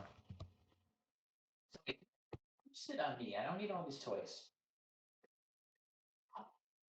Come sit. Come sit. Let's enjoy commentary together. Yes. Yes. Sit. Sit. Yeah. Come on. Good job. Good job. Okay, so trying to get this cat corralled. Play of Kruby. That's fine. I mean, that rack was really heavy for Josh. I mean, there's no way he's going to use all of that stuff. I wonder why not just Gov on the bottom part of the board with Jeton, though. Jeton. I feel like that's fine. Leaving Burke, I feel like Kruby is, just opens more than Josh needs to at this score. He's sort of giving Sid more options than maybe he should. Yeah, Kruby goes down. Sid plays Undo, leaving ROE. That seems quite reasonable. So now the board has a number of kind of scary spots altogether. And Josh, another one of these, man, he's drawn a lot of these tonight. 6 consonants and a blank, 7 consonants. It's been a very, very consistent theme. That's just bad luck, really. But you can see there's a lot going on here now for Josh that threatens him, even though he's up by a fair number. He's up by a pretty solid amount of points, but Sid has a huge double-double lane. Of course, you can see Sid's nowhere close to hitting it. But also the Jetons hook. I don't know why I can't say that word. The Jetons hook is not nothing, right? You could get an ST play there. And now you got a bunch of floaters. I guess a few floaters. Well, not really, just a U and an N. And I guess you could end in D of undo. So Josh blocking with Gov there for 15 points, and that makes sense. I think we like that because it takes care of one of the two U's and it blocks the double lane, which we thought was that big, scary spot that we didn't want him to leave open. So I think I think Gov is warranted there as opposed to an exchange just to cut that threat off now while he can in a productive way. So I like that choice for him. No, Zoe. She's just gonna go get more toys. I thought I had her corralled on my lap. Okay. All right. So OY goes down for Sid. He leaves 4 vowels and an R. He really needs 2 consonants in a big way here. He's got to get them soon. And he draws OX. Not quite. So let's see. What can Josh do here as he flips the board again? Well, there's always the exchange option if he doesn't find anything he likes. I think it should be possible for him. Well, I guess the first thing that's going to be on Josh's mind is what can I do that sets my Z up? Because he's tricky like that. And he certainly does that stuff to me often enough. So what can he do to set the Z up? I'm not really sure. Not sure that there's a great spot. He could just play. How about lard? How about just lard to the D of undo? Is that transparent enough? that would be really funny. So what I'm saying is if he just plays lard here, hold on, put it on the board. It sets up a place for the Z, which I mean, he can always burn his blank if he doesn't draw anything to hit there, but he can definitely he can draw the E or he'll just burn his blank and get 60 points if he needs to. Is lard a good play? I don't know. It's a play. I just think lard, I think lard is so obvious to Sid that it will just never work, right? Like, why? Why would you play lard ever? It's too clear what he's doing there. So yeah, as strategy says, there's no way to balance lard, which the idea is simply when would you ever play lard without that? So, well, the nice thing though is that Josh plays rural and Sid's going to get an X bomb at least. What Josh doesn't know is that Sid's leave is absolutely terrible. So Josh is probably feeling not great right now that he's played rural for 5 points and given Sid such a huge X play that didn't really previously exist on the board. That doesn't feel great. But Sid's leave is really bad. He's still not in good shape, and Josh is still, doing pretty well. Strategy says he honestly might cash it. Ruralized. Okay, so ruralized. Yeah, ruralized. Why not? That's a lot of points. I think it looks pretty clear that Josh has lined it up with the intent of thinking seriously about it. It scores 54 points, leaving CLG. What's your next best option here, though? I mean, Zen for 34, leaving CDGL blank. Boy, might be right to cash it. Yeah, I think this is pretty. I think things are leaning towards Josh playing off his blank here.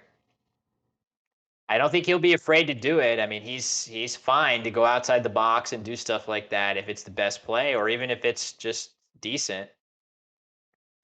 Wow, okay, so he plays Cruel instead. So I bet he was considering it, but I mean, that's in there. That's a top 3 play along with Zen and Ruralized. It's obviously a big point sacrifice, but ZD blank is going to score quite well for him on a subsequent turn. And let's just see how it works out. And Sid's rack is continuing to, man, totally opposite problems. And actually, that's been the case most of the night. Josh has had these consonant heavy racks, and Sid's had a lot of these nasty vowel racks. So ultimately, it's all evened out. Sid's up 3-2. Josh in somewhat command of this game, especially just looking at the two racks most of all. You can see Josh is up by 32 points. Sid has terrible tiles, and Josh has zested blank. So clearly, a tale of two racks here. I wonder, is Josh going to play? I bet he's, what about Ditz's, right? Is there a blank first? Is there a bingo, first of all? I don't think so. But even if not, I think Ditz's and Jetton's is like no brainer, blank burning territory here. So that should be pretty good. So what's Sid going to do?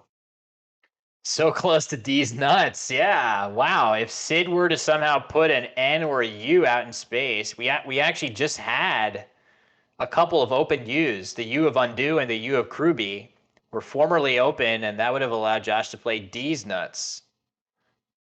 Unfortunately, that's not going to happen. Hold on. There's no hope to have Zoe on my lap. Oh.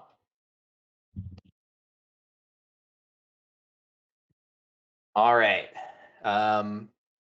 Sid's having a good thought here. I wonder what he's thinking about. Is he thinking about...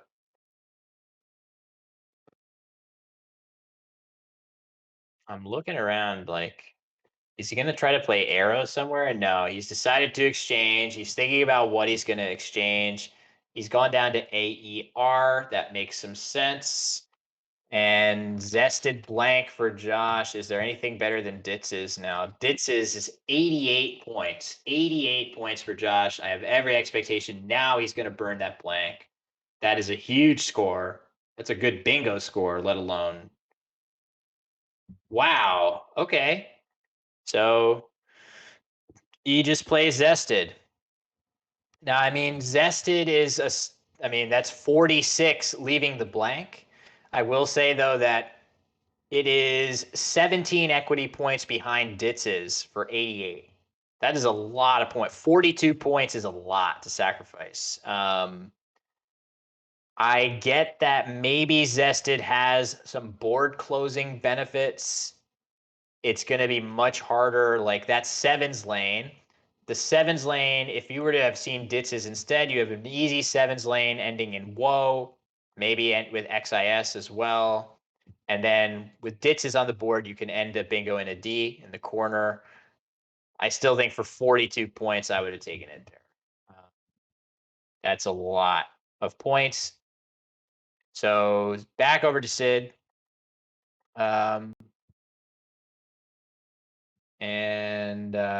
Yeah, we'll just have to see what Sid's able to come up with. Really want to see intercrural. Absolutely no idea. What is the clock setting? I was only one half paying attention, but it looks like it's being played with 20-minute clocks. The director did not request an exemption. Oh, boy, I'm not sure. Not 100% sure on that end of the organization of this and whether they went through all the proper channels to do 20. But yeah, it is 20. So I know that Sid had expressed a desire for these games to be rated, so maybe there's a way to retroactively request it. I don't know. We'll make sure Josh gets that memo. Yeah, the Reinkt says I really prefer Ditz's. Blank doesn't guarantee a bingo, and you're drawing 6 tiles and no lanes for 8s. Yeah, I tend to agree with that. Just the 42 points in a vacuum is tough to give up. And then if you look at the board, it's not the easiest. There's still plenty of whammies to draw. Okay, Sid plays Opera. That looks like the play that Quackle wanted from him. There were a couple other options there that he could have played, like Zoo. Well, Zoo is too crazy for anyone. Opera seems the most reasonable. Scores 28. Sid's not behind by that much, but Josh is about to Josh is about to not bingo here. That's funny. I was about to say, surely he has something with Zap, but the answer is no. There is nothing available here. There's no sevens.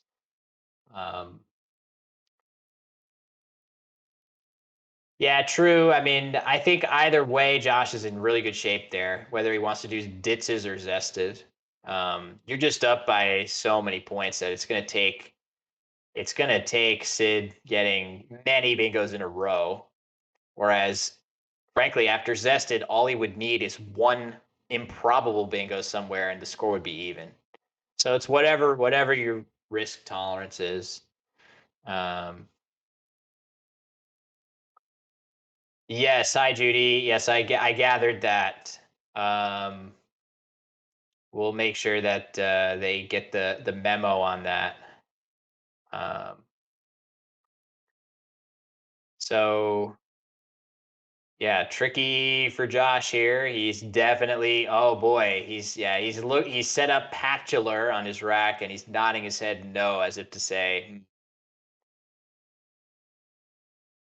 yeah, the issue with the 25-minute clocks thing is that they're literally trying to play 27 games over the course of the weekend. So the 5 minutes is going to add up.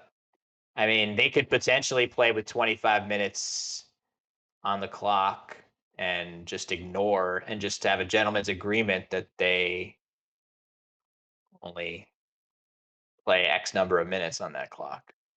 Um, who knows? Yeah, we'll figure it out. It's no big deal. So Josh is definitely looking at this and saying, "Oh my God, could I be missing a bingo here?" And the answer is surprisingly, no, I'm not missing one. So it's always annoying when that happens. You have to look, you have to do your due diligence and look through all these different letters and then eventually decide, as Josh has done correctly, that there isn't anything. And he plays Tup, which is a solid play. He has the nice thing for Josh is he keeps an A. The A on his rack is going to open up this lane on column E with Clegg. He can play Ag off of this. That is where I would imagine is the likeliest spot for him to draw bingo holding ALR blank. Maybe he redraws a hook to Za. No, looks like he hasn't, but let's see. What is he going to have in that spot?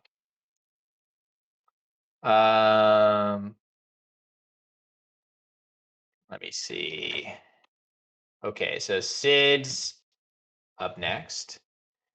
And okay, looks like Quackle is saying the best he can do here is probably to cash his X with his S, I should say, with Jettons here.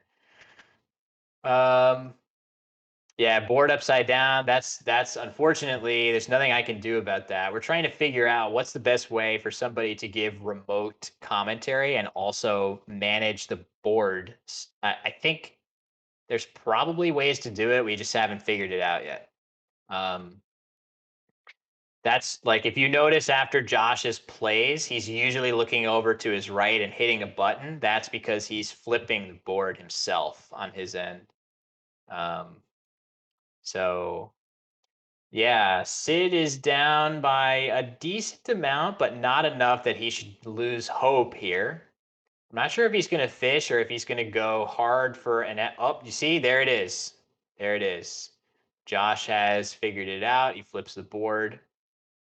So it's a lot to deal with, right? He's trying to do all this stuff from a production standpoint and play really good Scrabble. It's not easy to do. Got to give him some props for that. Ooh, wow. That is surprising. Surprising just because it's weird to fish here as well as to close off part of the board given the score of the game, right? Like Sid is losing. So I would think he would try to leave some of these lifeline lanes on the board open. But maybe he's trying to hit a huge Jettons play. I think I would have leaned towards cashing my S and just doing my best to draw that blank. And Scalier is the play for Josh. Scalier blank. And oh wow, look at that replica scoring slightly better with more overlaps further up the board. But Scalier is definitely going to get the job done. It gives very little back to Sid. Now the board is just brutal. There's almost nothing. Really, it's just the S-hook on Jetton that has any potential to do anything here. After Sid's play of low, that entire top left of the board is walled off. Very, very little going on there. And after Scalier, there's almost no chance of playing along the rightmost column of the board, column O. So Josh is about ready to put the finishing touches on this one. I would think that he just has to try his best to block the S-hook on Jet and he'll be home free. Even something like Wame there is probably enough. But hold on, let's just see. Ho was played, Josh plays meowed in a weird spelling. Oh no, he can just play in the lower right for a ton of points. He doesn't need to block anything. So yeah, anything down in the lower right is going to score almost 40, and that's going to do it. Okay, he sees it. He's going to play it. He's up 100 going into this play, so now he's going to be up 139. He's decided to play Mead with the A in it, and I think it's not a lock yet, but it's definitely for the Josh believers, for the axcertypo believers. You guys are about to get paid off in the prediction. 3-3 is coming. 3-3 is coming. So for Sid, he's just has to play out the string here. He's down by a huge amount on a board that is just terrible. There's no way that you can bingo twice here, unless Josh falls asleep. And he's about to look into the bag and see, is there any hope for me? And there's just not enough. I don't think enough tiles for that. There should be 10 tiles in the bag. He's probably getting ready to play Mavies. Yep. He's going to play Mavies for 49, knowing full well that it gets him close-ish. But Josh will just play something on top of it and end it.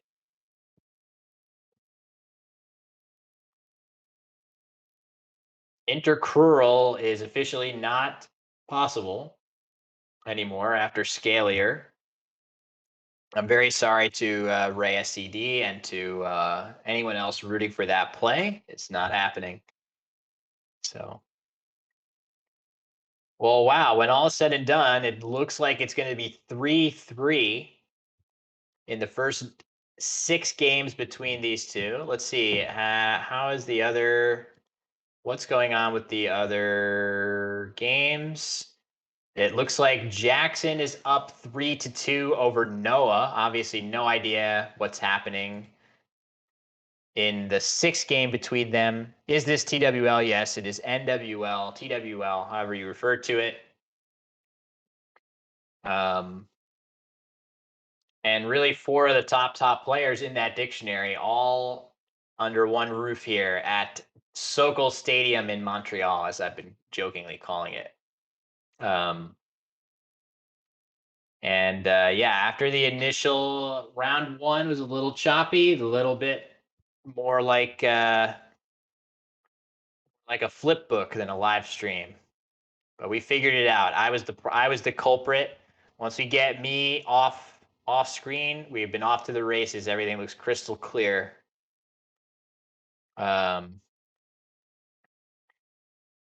So Sid had maybes lined up, but he's decided maybe I don't want to do that. What is he going to go? What is he going to go for here? I wonder. Just vet. So he's continuing to go for that big S play with Jettons. Even that's not going to be enough, really. So, just one of those situations. There's very little that I could envision Sid doing here that would give him winning chances at this point. It would have been earlier in the game. But again, not even those plays. I don't look at any of those plays as like, oh well, he went dramatically awry. I guess the only play I would have. Ooh, union. Okay. So union is the idea there is simply to turn through a few tiles and block that S hook.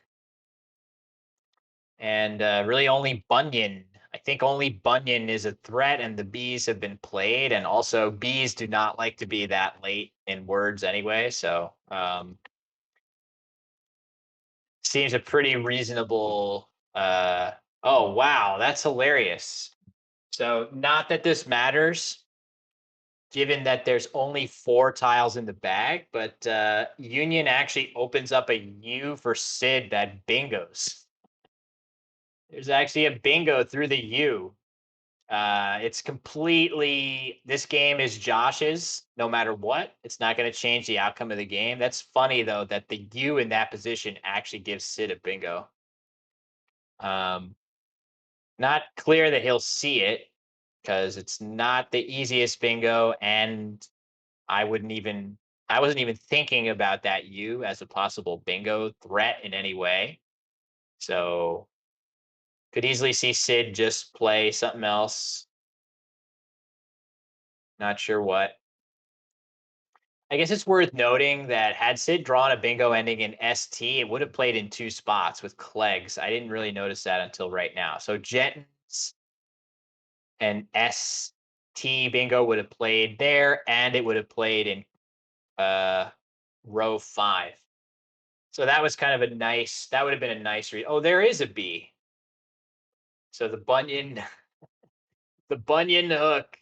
I don't know. I don't think it's gonna. Yeah, they do. Josh has don't tell Josh that you said that. He's been fretting about the board camera. I'm sure he's gonna try to fix it. He's well aware of that issue. And Josh really wears he wears these broadcasts on his sleeve. As I mean, I feel the same way when I put a lot of effort into one of these things. Um, so yeah, he's aware of it. He's totally aware of it. At some point, we're gonna learn. We're gonna keep doing these things. I know it's okay. It's okay, Sorenzo. I'm teasing somewhat. You should definitely troll him a little bit, because how can you not? Got to troll him a little. But he's definitely. I can tell you that he's aware of that. Okay, so Sid with 2 tiles in the bag, he plays stat. He's just going for who knows what. I don't even know what. Just a bingo ending in ST somewhere. And given that Josh has EEIIFFA. Oh, wait, does Sid only have 6 tiles? I thought. Oh, I didn't put Lou on the board. I think he must have missed. What did I miss here? Am I okay? I missed the play. Josh plays Lou, plays stat, and then Josh played IFF, EIA. Oh wait, no. I need to commit this. Just try to make sure we get our actual score right. And then absent. Yeah, it looks like tabs is the higher scoring play, but maybe Sid's overtime as well.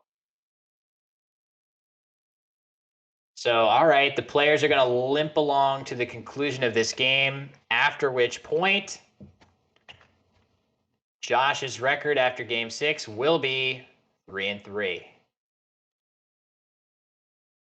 Should have played maybes for that sweet 300 points. Yes. Well, Sid likes these low scoring games. Excuse me. Might have to mute my mic for a moment. Sid is no stranger to scoring not a lot of points. Okay, he plays bets. I think Hups is not valid though. Is Josh gonna care? Why? Yeah. Wait. Neither of them is gonna care about Hups, huh? I think Hups is. Am I wrong? Am I crazy? Yeah, Collins only. Okay, so they're not gonna care. And we reached the conclusion of this game, and whatever the score is, I'm not even sure. It's Josh 400 something to Sid high 2 something, or maybe he just cracked 300 at the end. Here, let's give him the credit that he deserves. What did he play? A, E, I don't know.